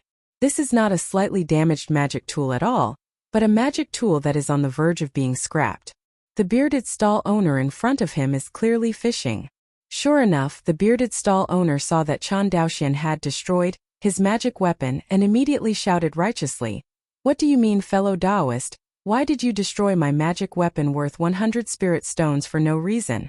Unexpectedly, fellow Daoist would do such a thing at such a young age with a dignified appearance. Soon, the loud voice of the bearded stall owner attracted the attention of the surrounding pedestrians and stall owners, and everyone gradually gathered around and pointed to watch the excitement. "This Zhang San is cheating again. This little fellow Daoist looks quite eye-catching, and there is a good show to watch." There is also a cheer-refining cultivator who has a slightly higher cultivation level and said, "Zhang San, I'm afraid that 100 spirit stones in your array is not enough, at least 1,000 spirit stones are needed." The bearded stall owner named Zhang San was very annoyed when he heard someone coaxing him to demolish his booth. He followed the voice and found that it was a nearby stall owner Wei Laogui, who was on the 9th floor of Qi refining, and immediately died. With the intention of retreating in his heart, Zhang San's mouth was not so hard, but he waved his hand and said in a generous manner, forget it, judging from your young age, I'm afraid you are also a newcomer. The younger generation of Xiantu, I will not be difficult for you." With a pretentious gesture, Zhang San continued, "Besides, I agree to let you try the wind and thunder array disc, and I also have half the responsibility for this matter, so let's go. You compensate me for 50 spirit stones and this matter is exposed. How?" After speaking, put on a look like you are taking advantage. Chen Daoxian almost laughed at his rogue appearance, shook his head and said, "No way. Hey you kid, I told you not to toast, not to eat and drink fine." The bearded man threatened, "Don't think I can't teach you a lesson in Guang'an Mansion." After talking, he rolled up his sleeves and tried to teach Chen Daoxian a lesson. Who knows that Chen Daoxian looked at him quietly, unmoved. Seeing him like this, the bearded man named Zhang San was sitting on the wax instead. Taking action in Xiancheng of Guang'an Mansion means provoking the Zhou family of Guang'an Mansion, and giving the bearded stall owner 180 courage, and he does not dare to do so. This time it is not for him to do it, and it is not for him to not do it. It is a dilemma. Coupled with the constant booing of the people around him, Zhang San felt like he was riding a tiger. The scene is deadlocked. Soon the disciples of the Zhou family patrolling and law enforcement rushed over. "Let it go. Let it go. Let Jean. The law enforcement team is here. Give way." For a moment, 2 monks from the Zhou family law enforcement team, who were wearing azure robes from the fire spirit orb, pushed aside the crowd and squeezed in. "What's the matter? What are you two doing?" Seeing the cultivator of the law enforcement team, the bearded stall owner's face suddenly changed, and he hurriedly begged for mercy. It's okay, I'm just kidding with this little brother." "Is that right?" The cultivator of the law enforcement team looked at Chen Daoxian and asked. Chen Daoxian glanced at the bearded stall owner, saw his expression begging for mercy, and nodded. "We had a little dispute over the price of the magic weapon, nothing major." The cultivator of the law enforcement team was unwilling to pursue further investigations. Before leaving, the older cultivator of the law enforcement team warned the bearded stall owner, "Zhang San, don't cause trouble here, otherwise your luck will not be as good as last time." Yes. Zhang San shengs. Nodding and bowing, Zhang San sent the two law enforcement cultivators away. Seeing that there was no lively watching, the crowd gradually dispersed, and the surrounding stalls resumed their clamoring. "Brother, thank you just now." The bearded stall owner bowed his hands to Chen Daoxian solemnly. "Don't rush to thank me. Let me ask you, where did you get this wind and thunder array plate?" Chen Daoxian asked, pointing to the debris on the ground. Chapter 18. Hearing this, the embarrassed look on the bearded stall owner's face disappeared in a flash. After a while he shook his head. "Sorry, it's inconvenient for me to tell friends about this. But..." The bearded stall owner paused. "If you read it right, fellow Taoist shouldn't be a loose cultivator, right?" "Oh." Chen Daoxian became interested when he heard this, and said non-committally, "How did fellow Taoist see it?" "In the situation just now, if a budding loose cultivator would have panicked, I see that fellow Taoist is not afraid. Obviously he has extraordinary confidence. Dao Yu is so confident at such a young age. I think you must be a descendant of which family, but you don't know whether you are from the Wu family, the Zhao family, or the Yang family." Although this bearded man named Zhang San has a rough appearance, his mind is very delicate. At this moment, he actually inquired about the origin of Chen Daoxian. The three immortal cultivating families he just mentioned were the most famous foundation-building families except the Zhou family in the sea area of 100,000 miles. Chen Daoxian shook his head. "You don't need to ask, my fellow Taoist. I am not from a foundation-building family, but a child of a small family, which is nothing to be concerned about." Broken by Chen Daoxian, Zhang San's face showed embarrassment. Thought for a while. As if he had made up his mind, the bearded man whispered in Chen Daoxian's ear, "Did you like the refining method of the wind and thunder array?" Hearing this, Chen Daoxian was overjoyed, but he didn't expect that there would be an unexpected harvest. There is indeed some interest. In recent years, our family intends to train a refiner, and is about to collect the refining methods of various types of instruments. Hearing this, Zhang San couldn't help but be in awe. A family that can cultivate a refiner is a big family that is not weak. After all, it is not so easy to collect a piece of artifact refinement inheritance. Ordinary qi refining families simply do not have the strength to train artifact refiners. Thinking of this, Zhang San's tone became a little more humble. "Don't be surprised, fellow Taoist, I just went down to Menglang." Having said that, Zhang Sanchao bowed deeply to Chen Daoxian. Chen Daoxian naturally wouldn't care about what happened just now, otherwise he wouldn't have let him go when the Zhou family law enforcement cultivator was there. In return, Zhang San also knows how to choose at this moment. He saw that he took out a jade slip from the storage bag, and said through voice transmission, "Fellow Taoist, please see. This is the refining method of the wind and thunder array." Hearing this, Chen Daoxian took the jade slip into his hands, and used his divine sense to probe it. The next moment, a large amount of information about refining the array disc instrument poured into Chen Daoxian's sea of knowledge. It's just that Chen Daoxian was extra cautious this time because he was cheated once. After careful identification, he found that what was recorded in this jade slip should be true. Chen Daoxian said calmly, "I don't know what the price of this jade slip is?" Hearing this, Zhang San raised 5 fingers. "I think fellow Taoist buys it sincerely, one price 500 spirit stones." After speaking, the loose cultivator named Zhang San looked at Chen Daoxian nervously. 500 spirit stones were a huge amount of wealth for a qi refining stage loose cultivator. So Zhang San couldn't be more nervous. If it was outside Guang'an Mansion, many monks would take risks for this money. Seeing Zhang San's appearance as a thief, Chen Daoxian nodded. "Yes, 500 spirit stones purchased a refining method for an array of instruments, which was not a loss for him. Possibly loose cultivators would not buy this method of refining, but for Chen Daoxian, who is determined to grow the family, adding heritage to the family is something that will never lose money. The two discussed it, and deliberately chose to go to the inn to open a room to complete the transaction. Zhengda Guangming trades in the street market. Don't say that Zhang San didn't dare, Chen Daoxian didn't dare either. 500 spirit stones are not a small number. They can be piled up into a hill if they are placed on the ground. In line with the principle that more is worse than less, both of them carefully choose to trade in the inn. After Zhang San finished the transaction, he bowed to Chen Daoxian and left the Sangxiafang city. With such a large sum of spiritual stones, Zhang San feels more guilty than anyone else at the moment. After all, in terms of cultivation, he is only a little higher than Chen Daoxian, and he is only at the 4th level of qi refining. And the other side, Chen Daoxian was in a very good mood. It took only half a day to come to Loose Cultivation Square City, and I obtained a method of refining magic weapons that is usually difficult to see. And it is not the common offensive and defensive magic weapons, but an auxiliary magic weapon such as the array disc. With this good mood, Chen Daoxian made persistent efforts and continued to visit the street market. Walking to the place where Zhang San had just set up the stall, this place was already occupied by another loose cultivator. Shook his head. Chen Daoxian continued to walk forward. Chen Daoxian didn't stop until he walked in front of a black-robed old man with a withered face. The cultivator in front of him had the impression that when he had a conflict with Zhang San just now, it was the black-robed old man who kept fighting against Zhang San. In a sense, it was a relief for Chen Daoxian. Compared to Zhang San's Philistine enthusiasm, the black-robed old man had a cold breath. Even if Chen Daoxian stood in front of him, he just pretended not to see it, and continued to sit on the futon with his eyes closed and meditate silently.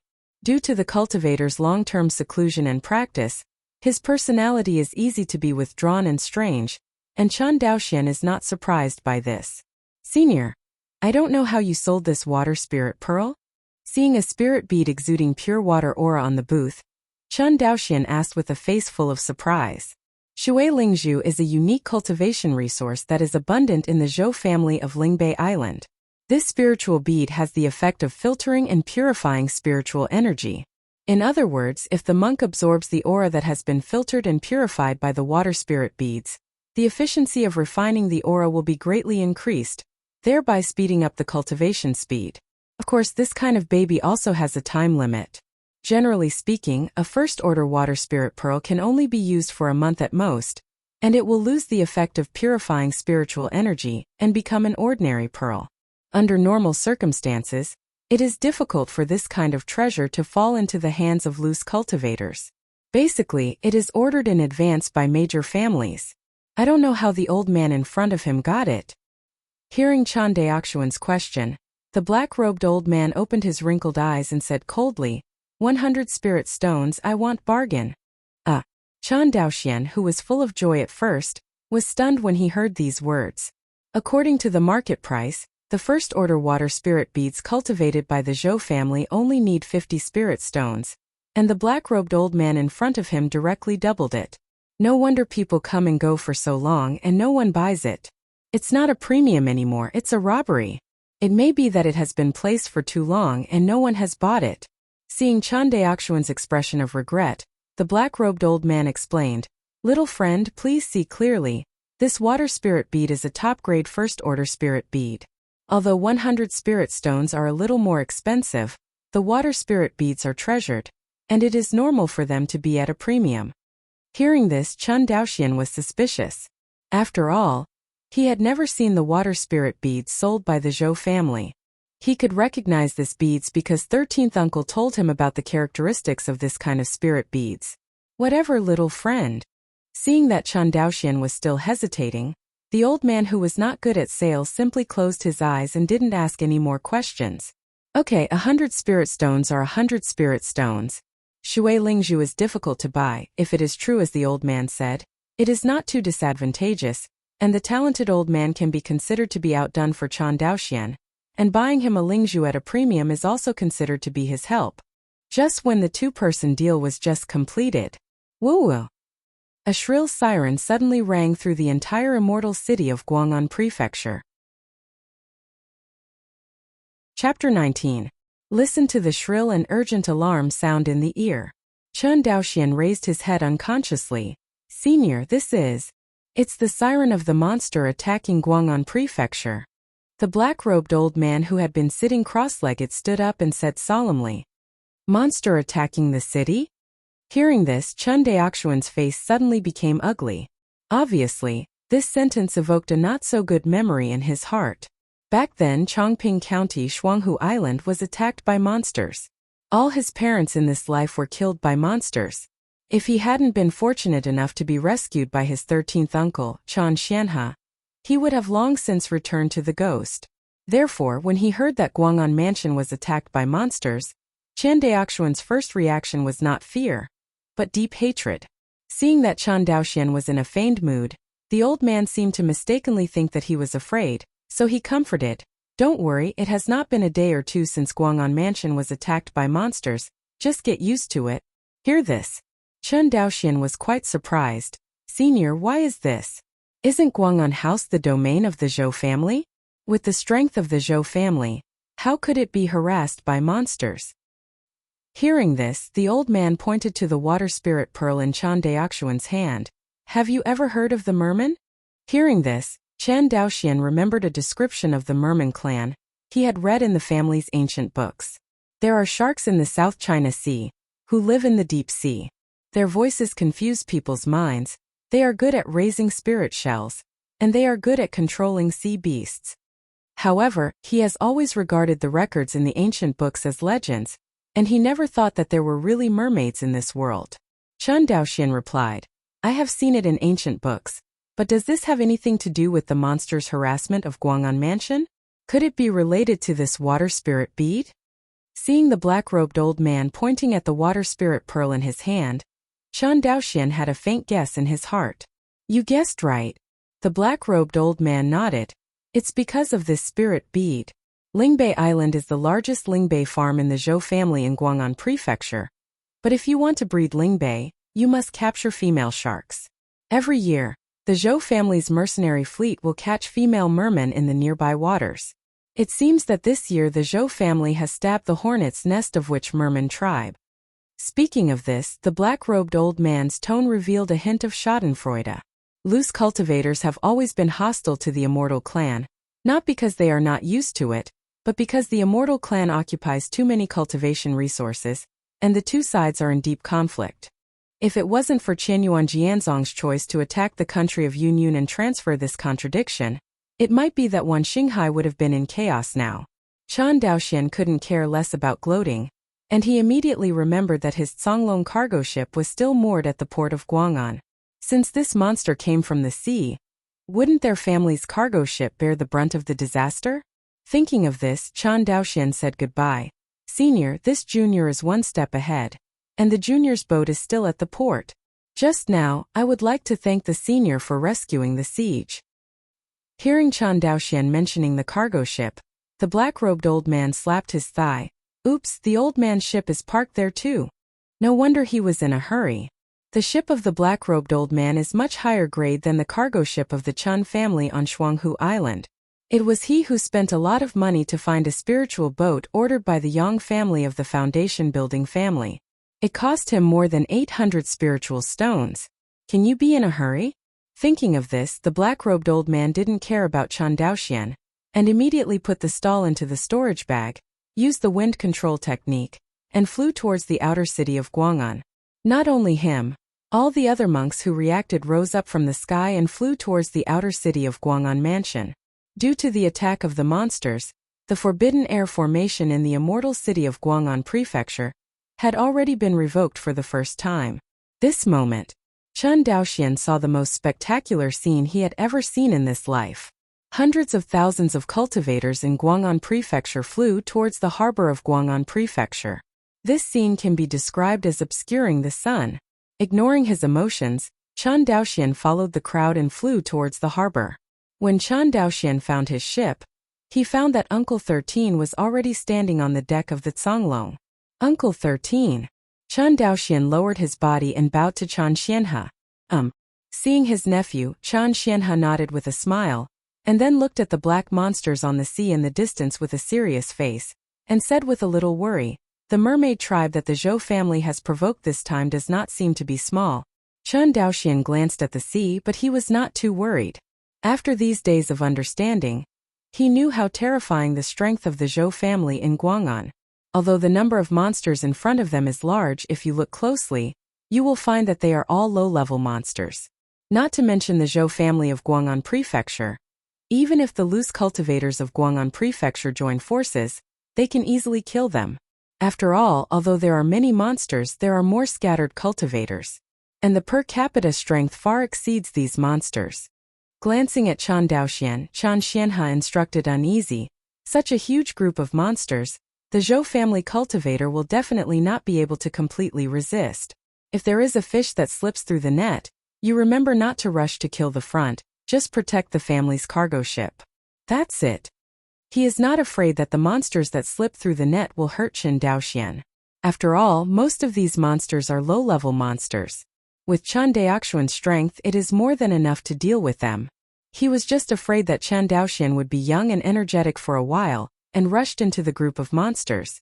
By that time, once the infuriating energy is exhausted, even the monsters that do not reach the rank may pose a life-threatening threat to the monks. With the continuous arrival of the black monks, the two sides actually confronted each other on the long and narrow coastline of Guang'an Prefecture. Looking at the group of cultivators who could not see the side at a glance, Chen Xian and his uncle and nephew suddenly felt at ease. Since their cargo ships were parked farther in, there were still a lot of cargo ships standing in front of them. At this moment, these cargo ships had all become their natural barriers. Although the monks standing in the front were scolding their mothers, in order to protect their own cargo ships, they could only smash their teeth and swallow them. Of course, at the forefront is the Zhou family cultivator. After all, Guang'an Prefecture is their territory, and it is their duty to protect the tranquility of Guang'an Prefecture. Not to mention that this disaster was caused by his Zhou family. In a relaxed mood, Chan Xianhe couldn't help but tease. It seems that the Yang family is going to smile crookedly this time. The Yang family in his mouth is the largest foundation-building family in the 100,000-mile sea area, and its status is only below the Zhou family in Guang'an Prefecture. Seeing that Chan Daoxian had doubts, Chan Xianhe explained, "The Yang family is the largest merchant of cargo ships in the nearby waters, and our family's Songlong was purchased from the Yang family's shipping company. This time the monster attacked. I am afraid that many Taoist friends' cargo ships will be damaged." How could his Yang family not laugh? The voice just fell. A piercing shriek pierced the sky. Ow! Hearing this scream, Chan Daoxian only felt his heart pounding, and then he felt like he wanted to vomit. Seeing this, Chan Daoxian hurriedly used his Dantian infuriating energy to suppress the feeling of vomiting. When he was done, he glanced at Chan Xianhe and found that Uncle 13 was as pale as himself. "This is a high-level merman," Chan Xianhe said with a sullen face. What disaster did the Zhou family cause this time? Chapter 20. Accompanied by this scream that pierced the sky, the monsters on the sea line in the distance, as if going crazy, rushed towards Guang'an Mansion. Due to the huge number of monsters, a tsunami was even triggered. Seeing the terrifying power of the tsunami, all the monks present changed their color. Frontline position. At this moment, the Zhou family cultivators who were at the forefront were all sinking like water. The Zhou family never imagined that they were only capturing the merman as in previous years. Why this time it caused such a big trouble? No matter how, the mere people are all calling, and it is impossible for the Zhou family to retreat. Otherwise, the prestige that the Zhou family has built in the sea area with a radius of 100,000 miles for thousands of years will be destroyed. Think of this. One of the leading monks from the Zifu shouted loudly, "The disciples of the Zhou family obey the order and form a formation to defend against the enemy. Fall with the order." In less than half a cup of tea, a super-large formation was arranged in front of the coastline. All the Zhou family members held their breaths, waiting for the onslaught of monsters. Sword formation. Get up. With a single order, the flying swords pierced the sky, forming a powerful sword formation, killing the surging monster beasts. Now, It seems that only the surging monsters and the dazzling sword array are left in this world. Boom! In a blink, the sword formation and the tsunami collided together, and a loud noise like the collision of heaven and earth broke out. In just a moment, the sea water was dyed into blood, and large corpses of monsters floated on the sea surface. This scene was also seen by the loose cultivators in the back, and everyone's expressions relaxed. Low-level monsters are low-level monsters. Even if the number is staggering, it won't make any waves. Chen Xianhe, who was floating in the air, sighed with emotion when he saw the Zhou family cultivator fighting against the monsters in the sea. The Zhou family is really strong. What Chen Daoxian saw was the strength of the Zhou family, which was not only reflected in the strength of the Zhou family's children alone. It is even more reflected in the fact that the children of the Zhou family are well trained as a whole, and they are completely different from the loose cultivators who can only show their courage. At the moment, the strongest wave of the monster beast's attack was defeated by the Zhou family, and only the strangulation of the scattered monster beasts was left. I saw these slaughtered monsters fleeing. No matter how desperately the merman behind them howled and commanded, it was of no use at all. 1. Seeing this scene, the battle-hardened Chen Xianhe instantly judged the situation. Really? As Chen Xianhe judged, the seemingly huge number of monsters were not the enemies of the Zhou family. In just one collision, the army collapsed. Next, it was the Zhou family cultivator and the Guang'an mansion scattered cultivator to clean up the scattered monsters. Compared to defeating the huge group of monsters, this cleanup work seems to be more troublesome. Because these monsters are so capable of running around, the Zhou family cultivator must ensure that not a single fish slips through the net. Otherwise, if the monsters enter the Guang'an Mansion River, they may pose a great threat to the Zhou family mortals. After all, compared with monks, mortals have no self-protection power in the face of monsters. Even the mortal warriors of the 9th level congenital are very likely to be killed when facing these inexperienced monsters, let alone those mortals who do not know martial arts. Fortunately, there are sailboats all over the harbor of Guang'an Prefecture. At this moment, these sailboats have become the natural protective barrier of Guang'an Prefecture. It is almost impossible for the scattered monsters to cross these ships and enter the inland waterway of Guang'an Prefecture. On the Zonglong, Chen Daoxian and Chen Xianhe stood side by side. Originally, Chen Daoxian thought that he could kill a monster with his own hands, but now it seems that they will be watching this battle too. Although it is impossible to count the number of monsters. But one thing is certain, there are absolutely not many monks present. In addition, most of the monsters were killed by the Zhou family cultivators, and it was their turn to take action. One can imagine how many are left. Seeing Chen Daoxian's eager expression, Chen Xianhe smiled and said, "Most of these are monsters that are not in the mainstream. Even if they are beheaded, the corpses will not be of much use to me and other monks, so why waste the effort?" Chen Daoxian smiled. "I know, but it's just a little itchy." Hearing this, Chen Xianhe was speechless. The monks practice in seclusion all the year round. Kong, you have a powerful power but cannot use it. After a long time it will cause problems. This is also the reason why monks often fight fiercely if they disagree. To use the words of the previous life to describe it, it is self-inflicted with a sharp knife to kill. What's more, the cultivator is no longer armed with a sharp blade, but has the power to destroy the sky and the earth. Can he not be grumpy? Chen Xianhe was about to say something when the Zonglong suddenly shook. No, it's a tiger eye fish. Chen Xianhe swept away his senses and found a strange fish about Zhonglong, with a blood-colored four-eyed head, ramming and biting the hull of the Zonglong. Good beast. Seeing this beast destroying the family's only cargo ship, the Zonglong, how could Chen Xianhe bear it? Wow! The sword glow on the flying sword shone, and it only made a circle in the sea before breaking out of the water. The next second, the impact of the Zonglong stopped. After a while, a stream of blood swelled up from the sea, and the corpse of the monster Chen Xianhe called the tiger-eye fish came to the surface. Chen Daoxian took a closer look. This monster named tiger-eyed fish has been broken into 2 pieces. After thinking about it, Chen Daoxian used his true energy to take the tiger-eye corpse from the sea, and hung it in front of him to observe it carefully. This was the first time he had observed the monster so carefully. In the chaos of monsters in Chongping County 10 years ago, he was only concerned with fear, and he didn't see what the monsters looked like at all. Is this a monster? It's really weak, Chen Daoxian muttered. After hearing this, Chen Xian's face became serious, and he shook his head. The monster is not weak. This tiger eye fish is not so much a monster as a monster infected with monster power and turned into a monster. The real first-order monsters are not so easy to deal with. Speaking of this, Chen Xianhe seemed to have remembered something and warned, if you encounter a monster with a fellow cultivator alone in the future, remember not to fight with it. Ordinary monks fight alone, and it is difficult to be an opponent of monsters. Chen Daoxian nodded, indicating that he remembered it. He knew that in terms of experience, Uncle 13, an old fritter in the world of immortality, didn't know how many streets he had left behind. Seeing Chen Daoxian's regretful look, Chen Xianhe said angrily, "Don't make a stinky face, let you kill the next monster. I'll give you the head office." Okay.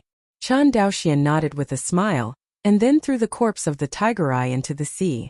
As soon as Chen Xianhe finished speaking, a monster with a strong demonic aura swam towards the position of the Zonglong. First-order monster. Not far away, there were also monks who discovered the monsters in the sea and exclaimed, "Damn, what did the Zhou family and the people in front do? How did they let the first-order monsters come over?" The monks around were complaining. Seemingly attracted by the blood of the tigerfish, this first-order monster swam near the Zonglong, but didn't leave, and began to eat the body of the tigerfish. The Zonglong is about 50 feet long, which is about 160 meters. Although it is not a big cargo ship, it is a behemoth compared to a monster like the tiger eye. However, the first-order monster in front of him, just the length of its back exposed on the sea surface, exceeded the mast of the Zonglong. The length of its whole body is probably more than 20 feet. This is the largest creature Chen Daoxian has ever seen. Because of his nature, Rao couldn't help but feel a sense of panic. Fortunately, this monster was eating, and it seemed that he had no intention of attacking the Zonglong for a while. Chapter 21. Chen Xianhe was also nervous. The body of the tiger eye fish was only 10 feet tall, and with the size of this first-order monster, it would not take too long to eat it. I thought that this time I was just following the Zhou family and shouting, but I didn't expect to encounter such a crisis. Thinking of this, Chen Xianhe instructed, "This monster should not be able to fly. If it is lost later, just abandon the ship and escape." At this time, Chen Daoxian would not be able to show his power after all. His cultivation was just at the 3rd level of qi refining. Even if he had experienced 3 epiphanies on the way to Guang'an Mansion, and the wind-chasing sword art had reached the realm of transcendence, it might not be enough to deal with this huge monster. Unless he is willing to use the trump card of Feishua sword. However, using the flying snow sword would consume too much Jinqi. Once he fails to build meritorious deeds, he might even lose his ability to escape if his Jinqi is exhausted, which would be a tragedy. Hesitating, a familiar voice entered the ears of Chen Daoxian and others. "Everyone, this is the blood-spotted sea snake, a late-stage first-order monster, and its cultivation base is equivalent to that of a late-stage qi refining monk. If it is not stopped in time with the destructive power of this monster, our ship will soon be destroyed." "It's destroyed." While speaking, an old man in a black robe floated in the air. Chen Daoxian recognized at a glance that this person was the black-robed old man who sold his shui lingzhu in Sangxiafang City. Unexpectedly, his cargo ship was also nearby. After listening to the narration of the black-robed old man, everyone understood that the only way to save their own ship was to kill the blood-spotted sea snake. Soon, including the black-robed old man, the 7 nearby qi refining cultivators reached an agreement to slay this monster together. Among the 7 qi refining cultivators, only the black-robed old man had reached the 9th level of qi refining. As for the others, the highest level qi refining cultivator was Chen Xianhe, a mid-level qi refining cultivator. It's really hard to say whether such a temporary team can kill this monster. However, for the sake of their own cargo ships, these loose cultivators with clean faces have no choice. Glancing at everyone, he seemed to recognize Chen Daoxian. After the black-robed old man nodded slightly to him, he set up a tactic to kill the blood-spotted sea snake. "Everyone, the blood-spotted sea snake is not only huge, but also a common poisonous snake in the sea. When you kill the demon later, remember to take the detoxification pill in advance. Hearing this, a cultivator who was only on the second level of chi refining said with an embarrassed expression, "Senior, I'm here. I don't have an antidote." Hearing this, the black-robed old man took out a bottle of jade, took out a green transparent pill from it, and bounced it into the hands of the cultivator on the second floor of chi refining. "Thank you for the gift of seniors." The black-robed old man nodded, glanced at everyone and said, "Who else doesn't have a detoxification pill?" I didn't. And I. Everyone opened their mouths. In the end, except for Chan Xian and his uncle and nephew, there was no such thing as a detoxification pill in this temporary team. Of course, it may not be that everyone has it. Maybe some people just want to take advantage of the black-robed old man. The black-robed old man also knew this kind of thinking, but he had to pay such a price in order to protect his valuable cargo ship. Otherwise, it would be difficult for him to kill this blood-spotted sea snake alone. After a pause, the black-robed old man continued, "Later, this old man will use his ice-binding technique with all his strength, at least to trap this beast for 3 breaths. So you can take advantage of this interval to join forces to kill the monster, no problem, right?" Seeing that someone was willing to take the lead, everyone naturally had no different opinions and nodded in agreement. After reaching an agreement, the black-robed old man did not talk nonsense, and immediately performed the ice-binding technique. With the casting of the spell, everyone saw a huge ice vine nearly 100 feet long roused from the hand of the black-robed old man, directly freezing the blood-spotted sea snake that was eating in the sea. The power of ice binding is amazing, not only freezing the monsters, but also freezing the nearby seawater into ice. "Don't do it yet." The black-robed old man blushed and shouted loudly. Before he could speak, Chun Daoxian took the lead and took out the red shadow flying sword and slashed towards the frozen monster.